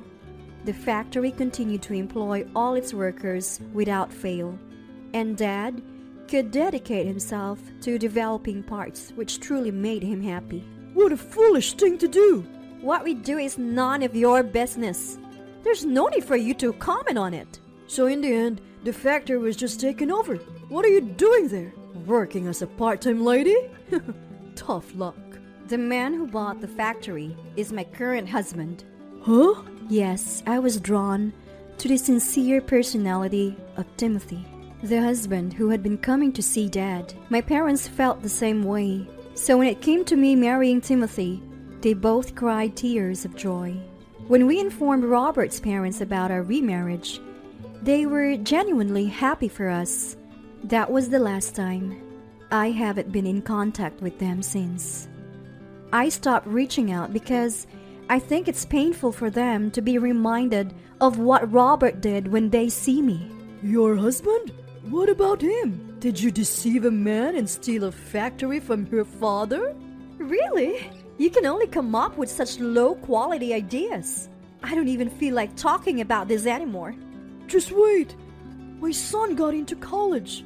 And not just any college, but a prestigious private university. He'll be your nephew.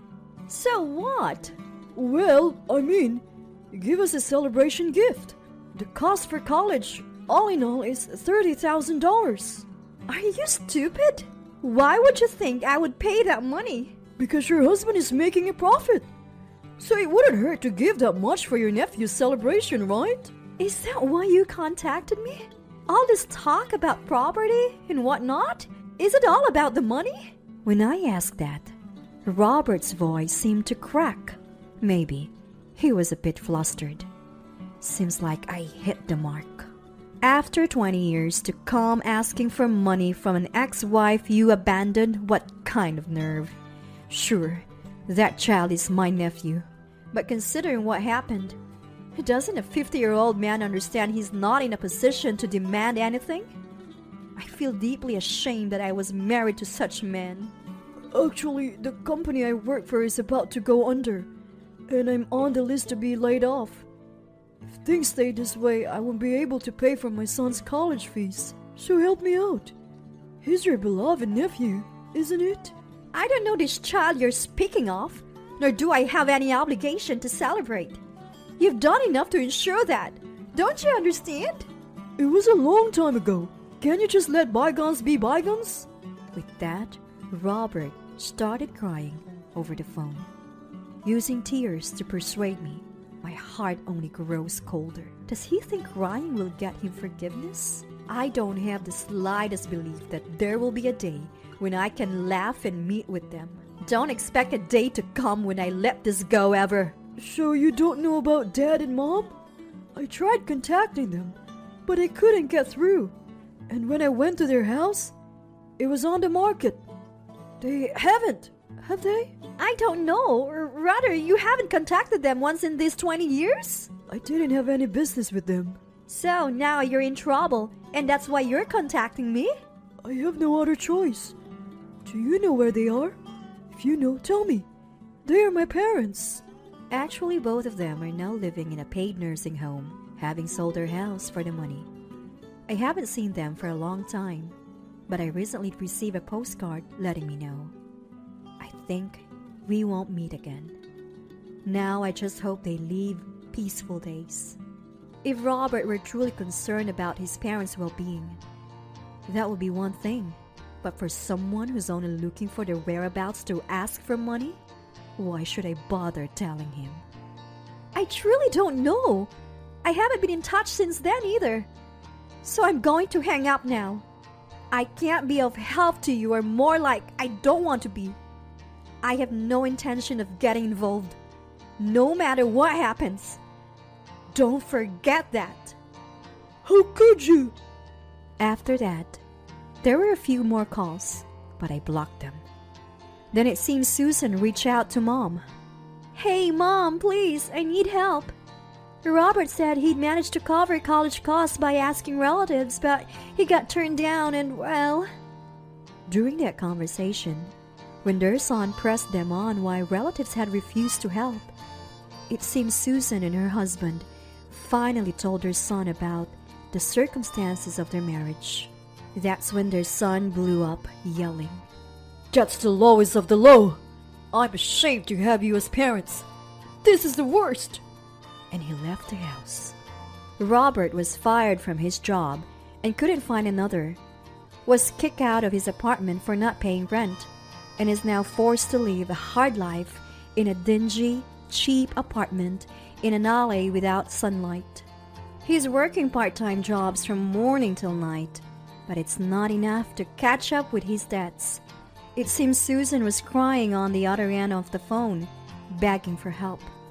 What goes around comes around. A perfect example. Happiness built on the misfortune of others can easily crumble.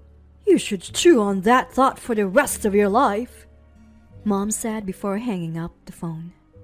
We haven't heard from them since, so I don't know and don't want to know where they are or what they're doing.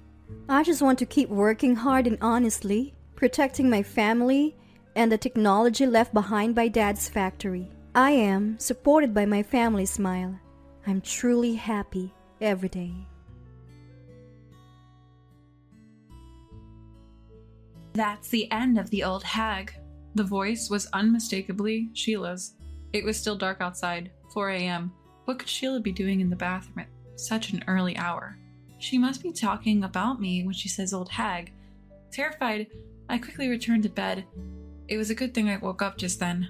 Otherwise, I would have fallen into Sheila's trap. I never thought Sheila would go that far.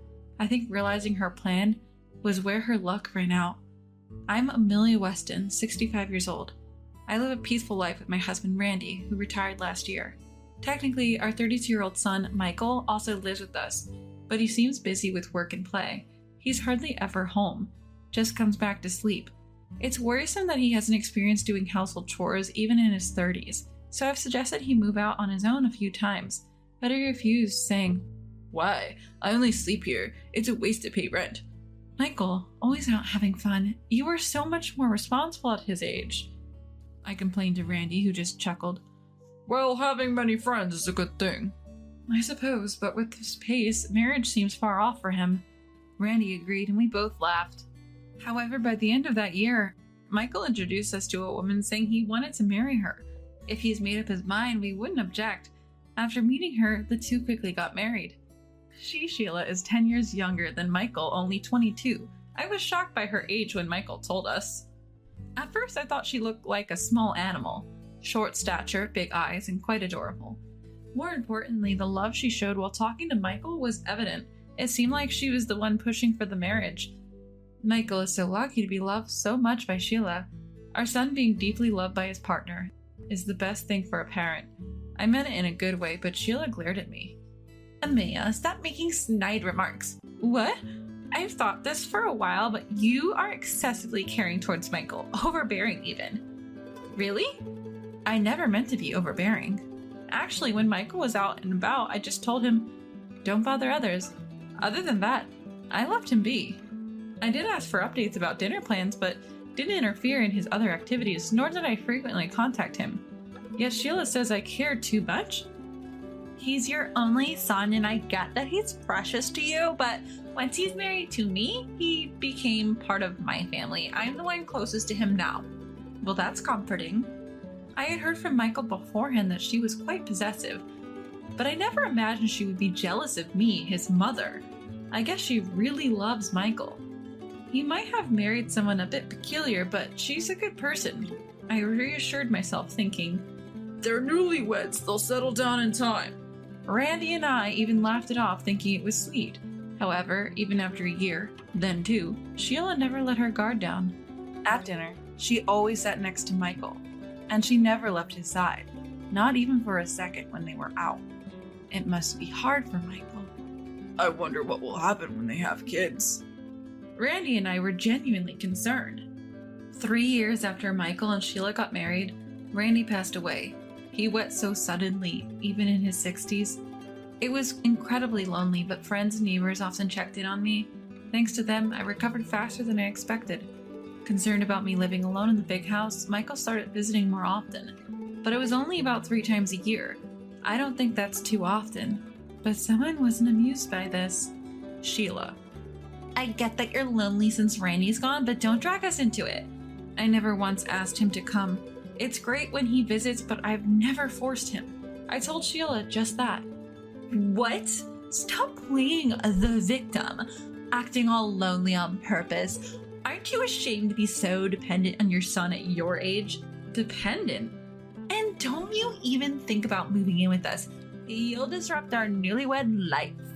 I couldn't keep quiet after hearing this. When Sheila went to take a shower, I called Michael aside. Could you please talk to Sheila? It hurts to always be painted as the bad guy. The bad guy? You don't know? When I relayed everything Sheila told me, Michael was genuinely shocked. Did Sheila really do that? Yes, she did. I get tired too, and I don't want things to get awkward between you two. You both should head back to your home soon. Michael paused for a moment, then replied, All right, we'll leave in another 2 or 3 days. Considering Sheila's attitude towards me, I wish they would leave today, but I accepted and replied, Okay, I understand. That evening at dinner, Michael made a shocking suggestion. Mom, why don't you move closer to us? What? We had just talked about this. What was Michael thinking? Seeing me flustered, Michael began to explain. You're still active and strong now, but you're not getting any younger, Mom. I worry about you living alone.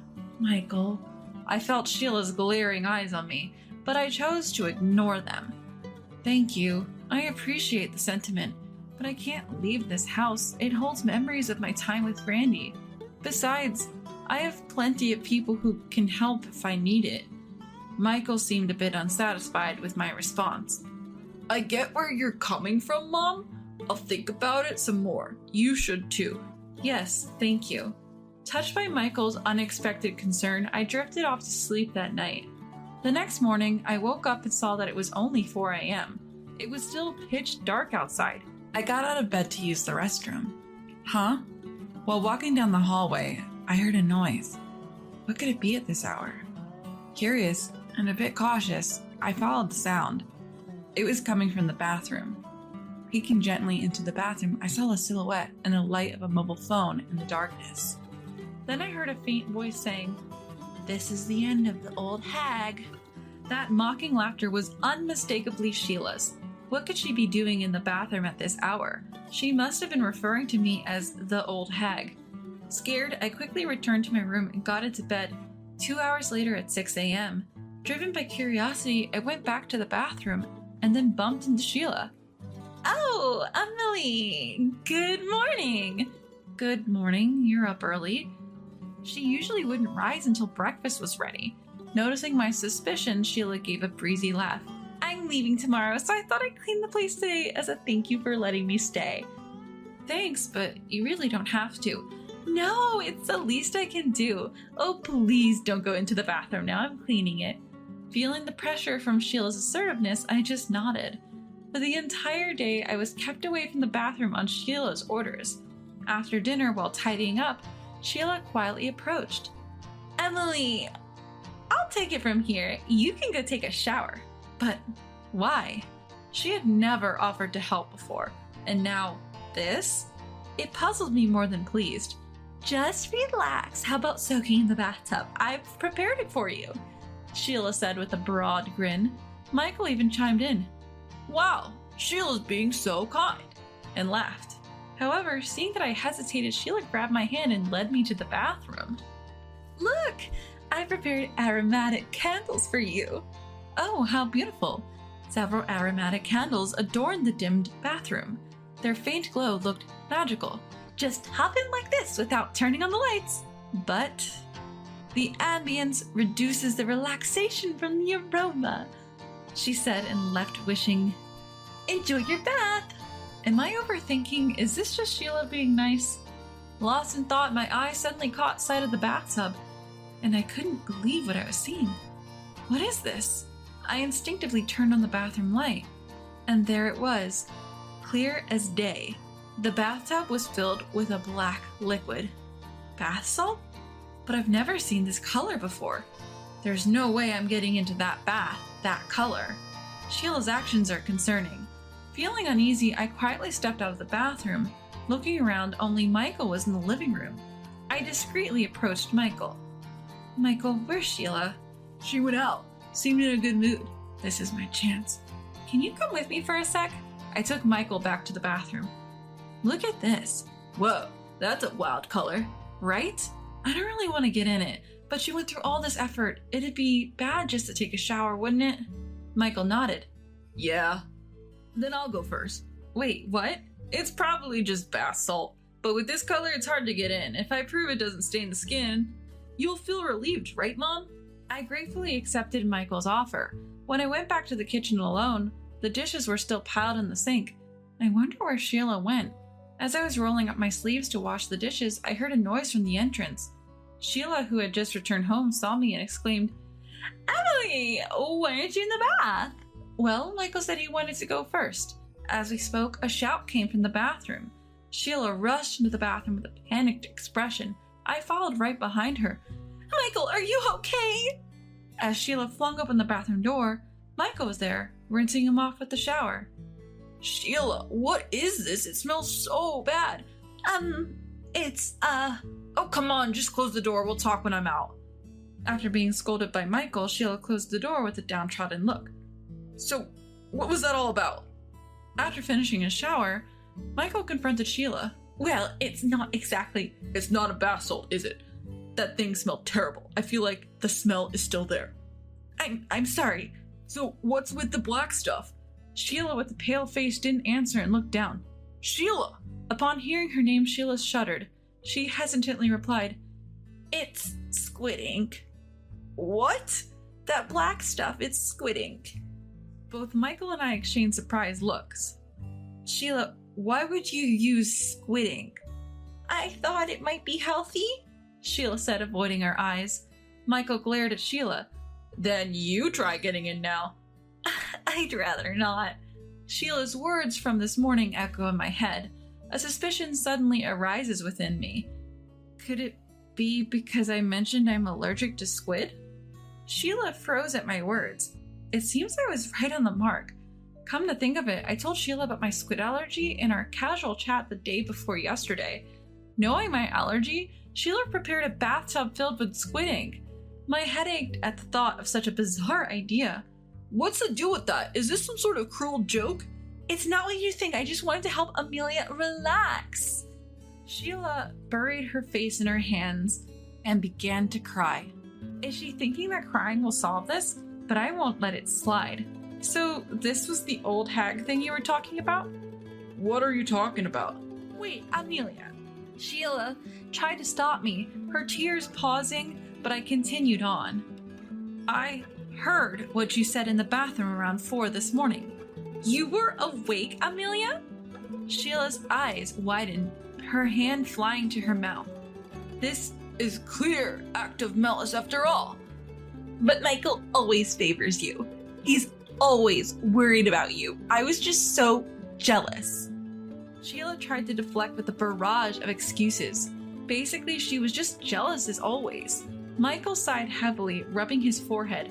I was skeptical when I heard from Mom, but it seems her story was true. What? Sheila stared at us, her face pale.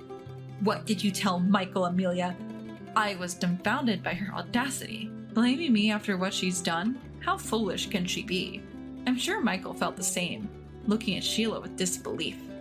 That's enough. You've never been one to reflect on your actions. I'm done. Michael! I smile spread across Sheila's face, perhaps thinking she was forgiven. But in the next moment, Michael's words shattered that. Let's get a divorce. What? Sheila stood still, a frozen smile on her face. Wait, Michael, why? How did it come to this? This doesn't make any sense. It makes perfect sense. You tried to hurt Mom. Do you even understand what you've done? Sheila paused for a moment, but soon spoke up. But in the end, Amelia didn't go in. It was just an attempt, so I'm innocent. Michael shook his head at Sheila's protest. Do you really think it's that simple? It was only an attempt because Mom noticed, and I hate people who scheme behind the scenes. That's cruel. Sheila rushed over to Michael and clutched at his shirt, but he quickly pushed her away. So you're choosing Amelia over me? I wish she'd stop playing the victim. Seeing Michael not responding, clearly annoyed, I spoke up. I can't stand to watch this, Sheila. Sheila glared sharply at me. Did Michael ever compare us? Did he even ever belittle me in comparison to you? in cooking or household chores? Well, no. At least from Michael, I've only ever heard good things about you. He must have truly cared for you.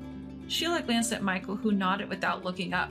Yes, I never once saw you as a replacement for Mom, and I never compared. I genuinely liked you, Sheila. But it's over now. Trying to hurt Mom with lies, it's just malicious. It could have been disastrous, Michael said with finality. Sheila's face turned bright red as she trembled with anger. How could you both accuse me like this? It's unfair. It seemed like talking to her was pointless. We decided to call Sheila's parents and ask them to come and pick her up. When they arrived, she was still yelling, "This isn't over!" But they took her away, almost dragging her. Later, a meeting was held with Sheila's parents present. Luckily, they were reasonable people. After we explained the situation, they looked pale and apologized profusely. Yet they seemed overly indulgent with their daughter and pleaded in unison, "Please don't divorce her!" Apparently, Sheila was deeply infatuated with Michael, and they were worried about what she might do if they split. "We promise, we'll ensure this doesn't happen again." Sheila remained silent, looking down. I could tell that Sheila genuinely liked Michael. Perhaps that's why she acted out of jealousy towards me. A little resentment is one thing, but after this incident, I can't just forgive and forget. I'm a parent too. I understand how you both feel, but did you really listen? One wrong move and I might not be here now. Sheila's parents looked up and gave a wry smile. "That's a bit exaggerated. We admit our daughter did something foolish, but it wasn't that severe." Allergies are not a joke. It's not just a prank. Sheila knew about my allergy and still acted out. She probably did it because she was upset I might live near Michael. When I looked at Sheila, our eyes met. She quickly looked away. She knew exactly what would have happened if I had gotten into that bathtub. "I feel the same as my mother. I can't go back to how things were with Sheila. I'll always be reminded of this incident," Michael said, looking at Sheila. "I'd rather break up now before I get more disappointed in her." Sheila burst into tears again. "Give me a chance. We might be able to work things out." "It's impossible. What if we have kids and you get jealous of them? The mere thought terrifies me." Michael apologized deeply to Sheila's parents. "Please, divorce." Sheila's parents seemed taken aback, but they probably realized reconciliation was impossible after seeing our firm stance. They began to persuade their daughter. Still, Sheila refused to accept the divorce. "If you go that far, I'll demand a larger settlement. Are you ready to pay a huge amount?" "Stop it! Sheila, just give up." Ignoring her parents, her hair disheveled, she shouted, "No, I won't let go. What about the compensation? Can you afford it?" We wouldn't backtrack on the divorce just because of a demand for compensation. Is she so confused that she doesn't even get that? Most importantly, we haven't done anything to warrant such a demand. On what grounds would you demand extra compensation? Infidelity, perhaps? Making up lies won't work in your favor. If you play that game, we can play too. Realizing my determination, Sheila's parents stepped in hurriedly. Seems they judged that a conversation was impossible. "We'll persuade her to agree to the divorce." "Thank you." And so, our conversation with Sheila ended. The last time we saw Sheila, she looked pitiable, with her hair and face disheveled. I couldn't sense any of the charm she once had. Thanks to the efforts of Sheila's parents, the divorce went through. Relieved, Michael and I sighed. She might not have been a bad person, but she wasn't a good one either. "Michael, you've always had bad luck with women." We laughed it off. By the way, Sheila moved back to her parents' home and now lives under their watchful eye. She tried everything from self-improvement to working at nightclubs, all to get back together with Michael. Because of that, she spent too much and is now chased by debts. I do feel a bit sorry thinking about her parents. Michael and I started living together again. He seems to have a wide circle of friends as always and goes out often. However, he comes home earlier than before and has become more consistent with his communication. "I need to start taking life a bit more seriously." That's what he said. He's back to being single, so maybe he's been doing some soul searching. He's even started to chip in with household chores. As for me, with the help of those around me, I'm living a peaceful life just like before. Michael's divorce was unexpected, but thanks to him helping around the house, I've had more time for myself. Even at this age, I'm thinking about picking up a new hobby, and I've been talking about it with my friends. I want to enjoy the rest of my life a bit more before Randy comes to take me away. Everyone has one or two secrets they'd rather keep hidden. I'm no exception. Back in the day, I was quite a wild child, although now I've become a demure and unassuming woman. Losing my parents at 15, I quickly went astray and joined a gang of troublemakers. I gathered some of the girls from the gang and formed a ladies' group. Thanks to being forced to learn wrestling by my dad since childhood, I was known locally for my overwhelming strength, surpassing even the boys. My life in that world came to an end after meeting a certain person. But living such a life, it seems you inevitably accumulate some lingering issues. My name is Nancy. Now 35, I live as an ordinary housewife, working at a local supermarket. With my light makeup and quiet demeanor, no one would guess that I once wore flashy makeup and rode around on motorcycles. Yes, I was a member of a delinquent group and the leader of a ladies' gang. But then I met my husband, Joshua, and everything changed. It all started 10 years ago, during a clash with a rival gang, when Joshua unexpectedly intervened. That gang used to start fights at every gathering. One day, a particularly fierce brawl broke out. Joshua joined in to save his brother, a member of the rival gang. As members of both groups were falling, Joshua and I were the last ones standing. I even remember Joshua laughing at his mistake, realizing his brother wasn't even there. His dignified appearance somehow struck me, and I found myself speaking to him. "Hey, you're pretty cool." "Me? Really? Looking like this? You must have some strange tastes." "Were you calling out for someone named Noah? Did you find him?" "No. It turns out my brother wasn't here." That's how our slow, private conversation began. Joshua's brother, it seems, was an irredeemable delinquent. Joshua had even taken up boxing, trying to reform him. Joshua himself admitted he couldn't stand to ignore wrongdoing. He struck me as a man brimming with a sense of justice.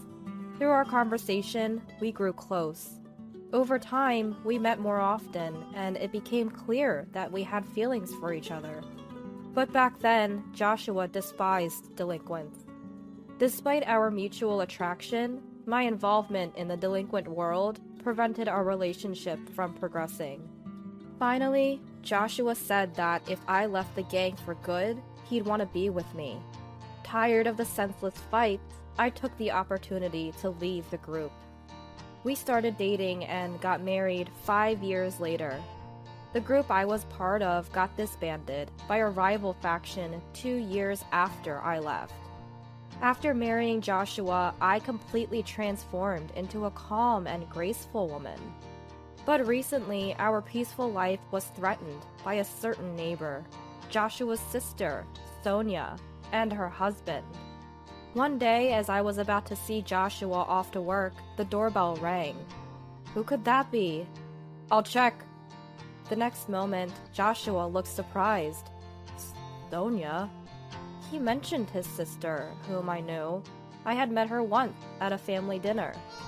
"Hey Joshua, we've moved next door starting today. Please take care of us." "Hello, I'm Tony, Sonia's husband. Well, looking forward to your cooperation." "You are?" The two of them started off with a disrespectful attitude. But since one was Joshua's sister, I couldn't be too confrontational. We get along well with the in-laws, so I didn't want to cause unnecessary trouble. And it turns out Tony was the person who lured Joshua's brother, Noah, into the delinquent world. They both went to the same high school and were a year junior to Joshua. Joshua turned 34 this year, so they must be 33. Sonia, 3 years younger than Joshua, should be 31. "Joshua, too bad about your brother, huh?" "Tony, I don't care about Noah anymore." "Even you?" Joshua was visibly angry. His brother had passed away due to a fight. Joshua's brother and sister apparently never got along well. Sonia felt neglected in favor of her brother and developed a rivalry, which eventually extended to Joshua as well. Joshua once mentioned how difficult it was to deal with his sister, preferring to dote only on his brother. And like me, Sonia was also a former member of a delinquent group. Unlike her voluntary involvement, Noah was forcibly recruited by Tony. Seeing his siblings' transformation, Joshua probably grew even stronger in his sense of justice. As the three glared at each other, I spoke up from behind Joshua. "Joshua, you need to leave for work soon." "Ah, right. Running away, Joshua? Remember, I haven't forgotten that you laid hands on me. That was because you attacked Noah." "Alright, both of you, enough. We're done here." With Sonia's words, Joshua left for work, still unresolved. And at the same time, the bell tolling the start of Sonia and her husband's harassment began. An hour after Joshua left for work, the doorbell rang. But when I checked, no one was there. An hour later, there was a loud noise at the entrance, as if something was violently placed there. When I looked, there was a heap of cardboard boxes dumped in front of the door. What's this about? No one was around, so I decided to ignore it and went back inside. Then I heard a small popping sound from the balcony. I hurried over and found 3 broken eggs scattered. We live in an apartment, on the corner, next to the room Sonia just moved into. This means the harassment likely came from Sonia's room, as there are no neighbors on one side and it's too high for someone from below. Angry, I confronted my next-door neighbors. "Hey, is that you? What do you want showing up like this?" Sonia greeted me with an irritable demeanor. "Is this your idea of a prank? Throwing eggs on our balcony?" It had to be Sonia or her husband. The angle only made sense from Sonia's balcony. But Sonia glared at me, replying, "What? Don't be absurd, lady." "Lady? You got proof we did it? Make false accusations and I'll call the cops." Despite being a former gang member, her reliance on the police in such a situation seemed second-rate to me. "I have no proof, but the way the eggs are scattered, they could only come from your balcony." I tried to remain calm, but Sonia kept glaring and arguing back. "Proof? That's weak. Hey, Tony, the lady next door is complaining." Hearing this, Tony joined in. Hey, just because you're Joshua's wife doesn't mean you'll get any special treatment." If Sonia was second-rate, Tony's words were no better. He might think he's intimidating, but to me, it's not frightening at all. I could feel my old self stirring, but I didn't want to revert to my past. So I played the role of a meek, unassuming woman and said quietly, "Please, don't raise your voice." Inwardly, I wanted to deliver a roundhouse kick right then and there, to snap that foolish neck. But having reformed after meeting Joshua, I didn't want to throw away all my efforts for something like this. Seeing my reaction, they both burst into laughter in front of me. "Aha! So, you're Joshua's wife? I thought you'd be something special, but you're just a dull woman. Weak." Tony was giving you too much credit. At the family dinner, you seemed like a real introvert. A kick alone won't suffice. I might need to dislocate a joint or two. Trying to control my rising anger, I was told, "Go on, leave," and the door was closed on me. I stood there, staring at the closed door. I pondered telling Joshua, but knew that even if he spoke to Sonia, they'd just feign ignorance. It would only result in more harassment and frustration for me. So I decided against it. The next day, and the day following, the harassment from Sonia and her husband continued. It always began after Joshua left for work. "Who dumped this garbage at our doorstep? It must be those two." As I was about to leave for work at the supermarket, the door got stuck halfway, blocked by a bag of garbage. I reluctantly took it to the disposal area and then headed to work. 5 hours later, I returned home to find, "This is unbelievable!" There was a cardboard box in front of the door, arranged like a table. On either side of the box, lit candles were placed. and in the center, a vase with flowers was set. On the door above, a photo of me, taken who knows when, was stuck. They were mocking me as if I was deceased. Furious, I was about to kick the cardboard away when Joshua called from behind. "Nancy?" Startled, I turned around to find Joshua, who had come home from work. "You're an hour early." "I got off work early today. What's all this?" Joshua was also surprised at the sight in front of the door. We quickly cleaned up the cardboard and candles from the shared hallway and went inside. There, I told Joshua everything that had happened. "So it's likely Sonia and her husband? But we don't have any proof, so even if we confront them, they'll just deny it." After a moment of thought, Joshua had an idea.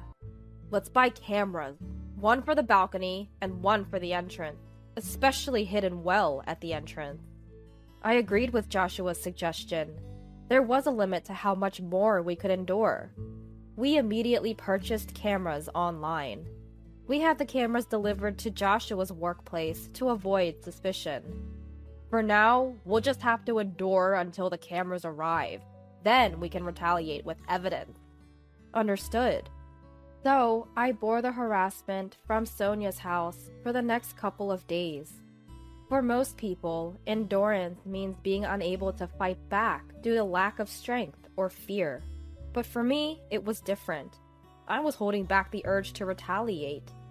In a world where using force was permissible, I would have already verbalized those two. Having the ability but not being able to use it was incredibly frustrating. 3 days later, Joshua came home with the cameras. "Any trouble since?" "The usual. Today, they even threw a fish head onto the balcony." "Let's set up the cameras right away. Put one behind the air conditioning unit on the balcony, aiming at Sonia's balcony. We'll hide another near the fire extinguisher, by the entrance." The day after installing the cameras, Sonia's antics started again as Joshua left for work. I monitored everything through a recording app. Sure enough, the two of them started their antics. I silently observed and left for work when it was time. 2 hours into my shift at the supermarket, Sonia lined up at my register. Well, well, if it isn't my sister-in-law. I silently scanned the items. It was clear from Sonia's tone she knew it was me, her demeanor dripping with condescension. "Aren't you a bit cold for a cashier? Shouldn't you be more hospitable? Come on, give me a discount on this." Other customers were lined up behind Sonia, watching our interaction with concerned expressions. "Hey, I'm not a scarecrow, you know." A middle-aged man in line spoke up to Sonia. "Hey, can't you see she's uncomfortable?" Sonia whirled around, glaring fiercely. "Shut up! It's none of your business."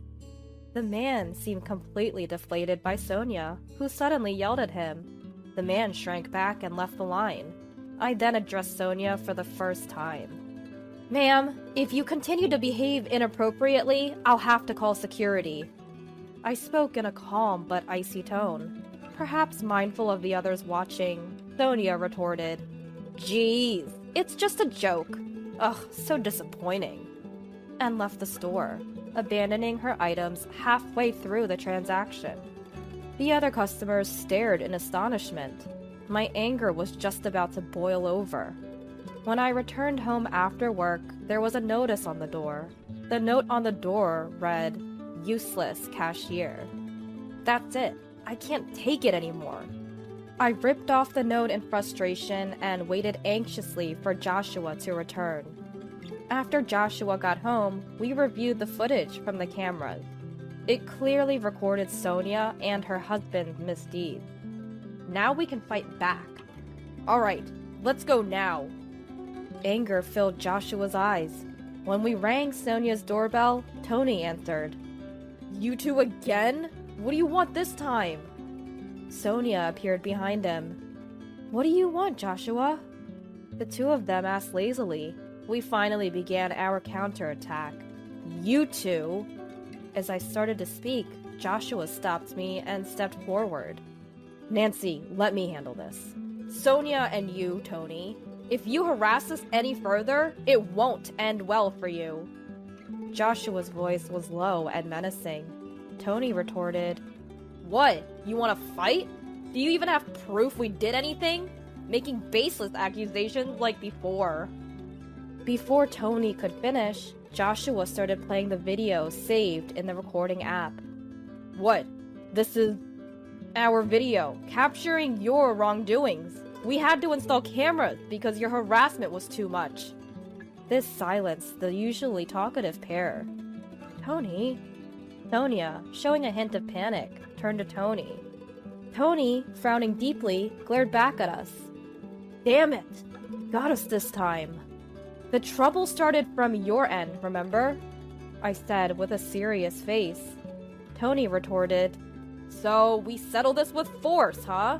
Wait there, Joshua. I'm calling someone. Call whoever you want. We'll be ready. Joshua stood firm, undeterred. As the situation escalated, Tony desperately pleaded into the phone. William, I need backup, now. His tone was completely different from the bravado he showed us, repeatedly begging for help.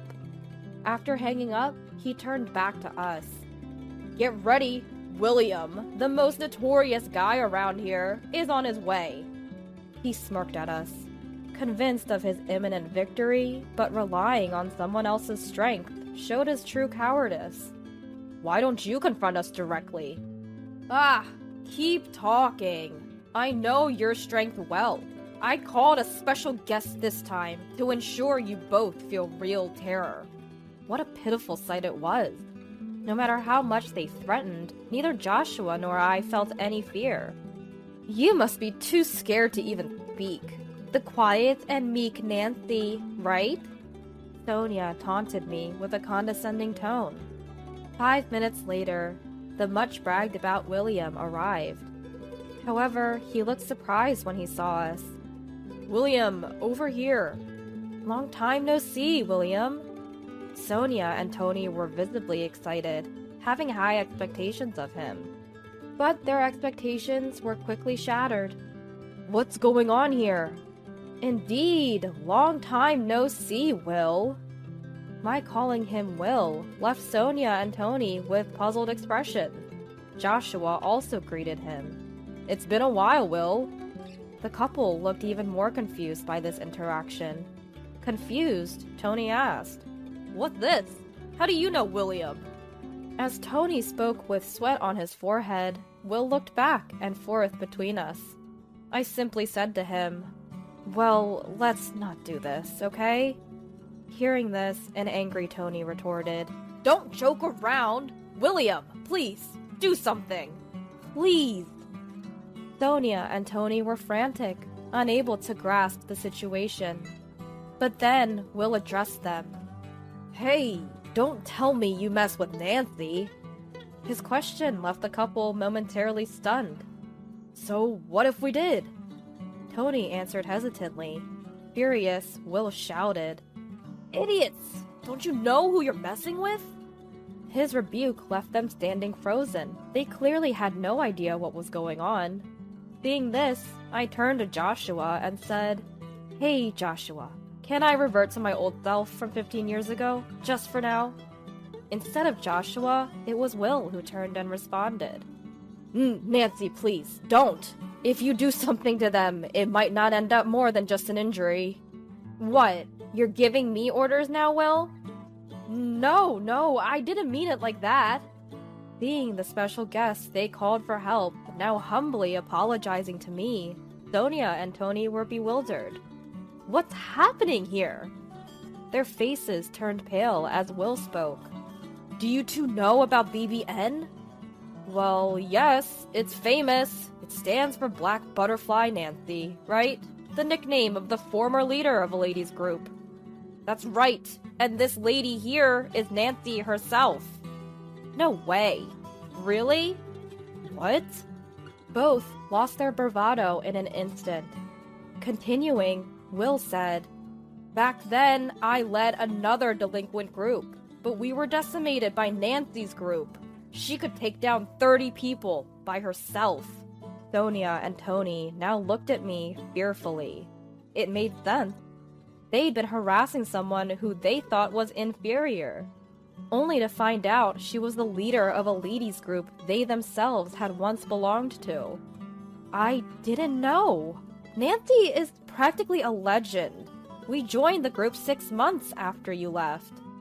As Sonia said, she and Tony had joined the group half a year after I had left. Will had been scouted by me and stayed in the group even after my departure, and looking after Sonia and Tony as their senior. He left the group just before it was decimated by a rival group. By that time, Tony had taken over as the leader and was the last leader before its downfall. Before you ruined it, it was an invincible group. You can't match Nancy. How could this? Tony was increasingly cornered and distressed by Will. Well, the group that took you down is now the strongest in New York State. But if Nancy was still active, she would still be the strongest.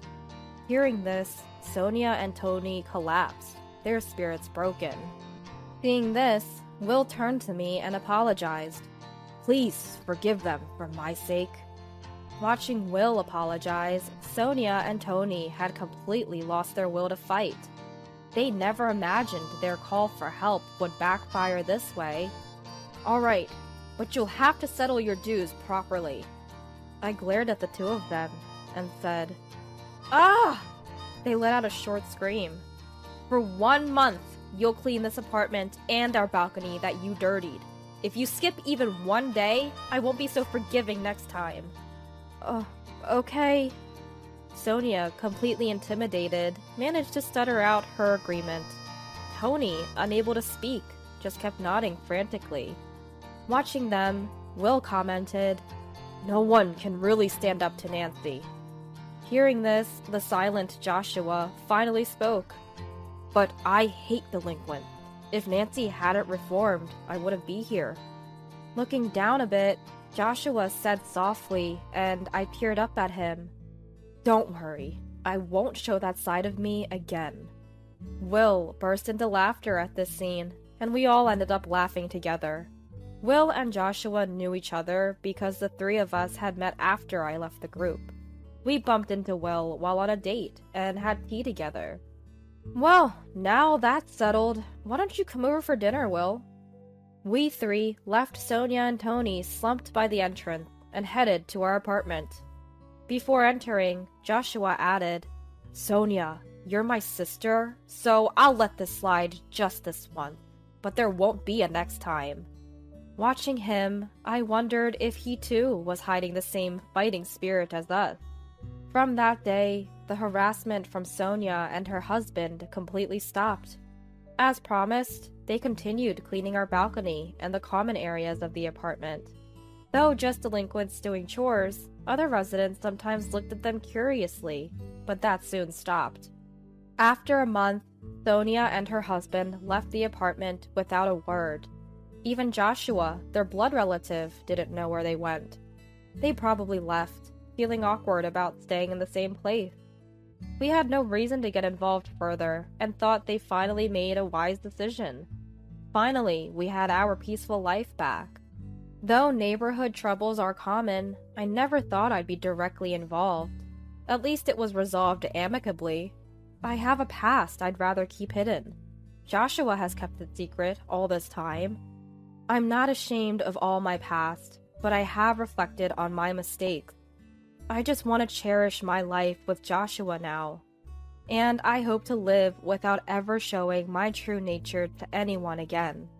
That's all I'm thinking about now.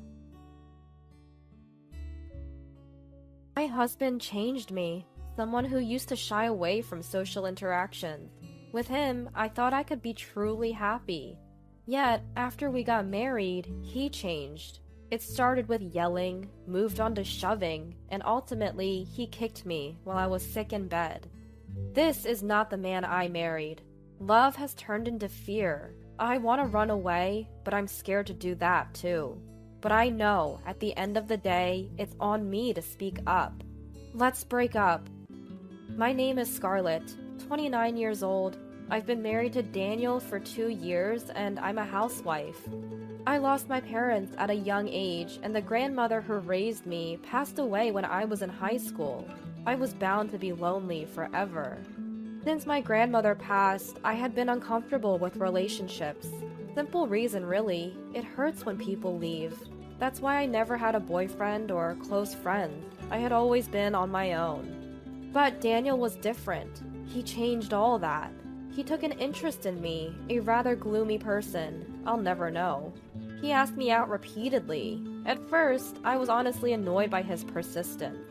But eventually, I gave in and found myself caught up in his world, realizing Daniel had become the most important person to me. That's how we ended up getting married 2 years ago, and now I'm questioning whether I should stay married, because Daniel changed after we got married. Within a few months into our marriage, he started coming home less and less. He wouldn't even tell me what time he'd be back and started criticizing what I was doing around the house. Why isn't my dinner ready? If I told him I thought he would be late, he'd just sigh and look at me with cold eyes. You're staying home on my dime and can't even manage the housework? What a wife! And just like that, he'd grab his change of clothes and leave the house. That's when I started making dinner every day, even if he wasn't coming home. But on those days, he wouldn't come home for a week. Is he tired of me? Did he see something he didn't like after marrying me? I couldn't stop thinking about it. I don't want the sweet memories I have with Daniel to be a lie. I don't want to be abandoned. I don't want to be alone. My mind was a mess. After living like this for 6 months, I decided something needs to change. I don't want to be a burden on Daniel, and honestly, we're hardly a married couple in this state.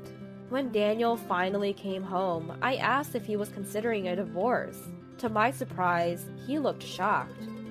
That's not it, Scarlett. I've been busy with work. I'm sorry for being cold lately. Please don't talk like that. In a moment of panic, Daniel hugged me, the first time in months. Suddenly, I felt guilty for not considering how busy he was with work. But if he doesn't communicate, I can't understand his struggles. I asked him to keep me in the loop moving forward, to talk to me when something's up. Of course, I promise. Seeing Daniel's smile made me feel relief for the first time in a while. For a moment, our troubles seemed like a lie, and life returned to normal. Even though there are still days Daniel doesn't come home, he keeps me updated. Just that alone started to make me happy again. However, 1 year after we got married, it was the day of our wedding anniversary. Daniel stood me up and never showed at the restaurant we had reserved. I was heartbroken, especially since it was our wedding anniversary, and I had never thought he'd cancel. Of course, it was because of work. I tried to be understanding since it was work-related, but it still hurt. I wish you would have told me sooner. When Daniel came back the day after our anniversary and I told him that, he glared at me. Why would you say something like that? Don't you see how hard I'm working? I do appreciate that he works hard, but I wanted him to prioritize our anniversary. When I expressed this, Daniel knocked the food off the table, shattering the dish. The sound echoed in the room. You're so selfish! Are you sure you're not just after my money? Daniel's mom, Olivia, who's my mother-in-law, founded her own company. Daniel and his brother work there. So many have pegged Daniel as the future CEO, and he had warned me that gold diggers had targeted him before. The only one who really loves me is Scarlett, he once happily told me. And honestly, I've never once thought about his family wealth. When I told him this, Daniel looked at me with eyes full of disbelief. Then get a job. You've got too much free time if you're complaining about me. You'd do it if you really loved me, right? Would a job solve this issue? I hesitated, but ultimately nodded. I didn't want Daniel to think I was with him for the money, and more than anything, I didn't want him to leave me. I started to question my sanity. I had come to think that Daniel's anger was a result of something I did. So I found a full-time job. If I tidied up before and after work, Daniel wouldn't complain. Then, one day, Olivia contacted me. Scarlett, I heard you're working now. What happened? Weren't you planning to quit after getting married? I responded with a forced smile, saying I had time to spare. Olivia has always been kind to me from the moment we met. She's a busy CEO, but checks in on me. I vividly remember the time we went shopping right after the wedding. She looked at me like a dream had come true. Daniel used to have a sister, who tragically passed away. Maybe that's why Olivia is extra kind to me. Reach out if you're ever in trouble. Her kind words nearly brought tears to my eyes. I never knew my parents, but I wonder if this is how it would feel to have a mother. Thinking about it warms my heart a little. I don't want to cause any trouble for Olivia. Supporting her son, Daniel, is my role after all. But that's easier said than done, especially when Daniel doesn't come home. Ever since I started working, there's no longer any money being handed over to me. I mean, we're getting by, but is this really okay? I find myself troubled by the same thoughts over and over. Nothing has changed since back then. Maybe something needs to change. Just when I was thinking this, Daniel came home after a long time. Did you say anything to Mom? I tell Daniel about the call I got. He seemed angry at first, but smiled in relief when he found out I hadn't said anything to Olivia. That's my wife. Make sure to tell Mom we're getting along just fine, okay? I ask Daniel if we're really doing as well as he thinks. I can focus on my job as the future CEO because you handle things so well, Scarlett. Once you're the CEO's wife, I'll treat you to a lavish life. Hearing Daniel so satisfied with that, my heart sinks. I never wanted to be a CEO's wife. I just wanted to build a happy home with you, Daniel. That was enough for me. As I say this, I feel a sharp pain on my cheek. Daniel slapped me. How dare you say that? When I'm working so hard, I married you, so just listen to me. This isn't the Daniel I knew. Tears start to flow. Even my crying seemed to anger him more. Wake me up when dinner's ready, he said, and stormed off to the bedroom. I made dinner while crying that night, and ate a tasteless meal in silence with Daniel. Things went downhill from there. Daniel started coming home more often. Perhaps Olivia said something, but he was cold as ice to me. I've thought about leaving him, but would he agree to a divorce? I didn't know. And what if he hits me again? Ever since that day, Daniel would poke or lightly kick me. I find myself flinching whenever he raises his voice or hand. He even made me quit my job, even though it was his idea for me to work in the first place. Was it just to torment me? I have no idea what Daniel wants from me. My sole focus every day is not to get yelled at by Daniel. Amidst all this, Daniel invited me to Olivia's birthday party. There'll be a lot of people there, so don't embarrass me. Get your hair done on the day and wear something appropriate. Despite the rough times, I was looking forward to a break. Seeing Olivia will be my strength to get through the days, but my luck ran out, and I came down with a high fever on the day of Olivia's birthday. I have a fever of 103, and it might even go up. I can't go to the in-laws' house, I tell Daniel.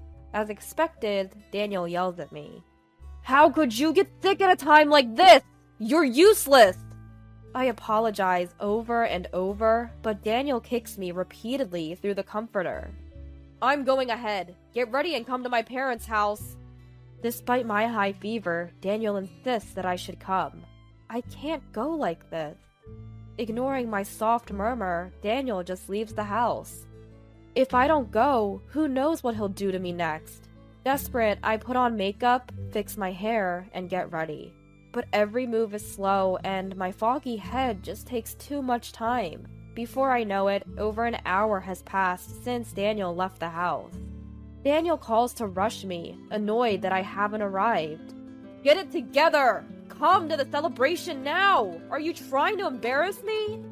I quickly call a taxi and arrive at the in-laws' house. This should prevent more scolding. But when I get there, the relatives and guests look at me with disbelief. Scarlett, what are you wearing? Even Olivia, who notices me, looked puzzled. I catch my reflection in a large, full-length mirror in the in-laws' house.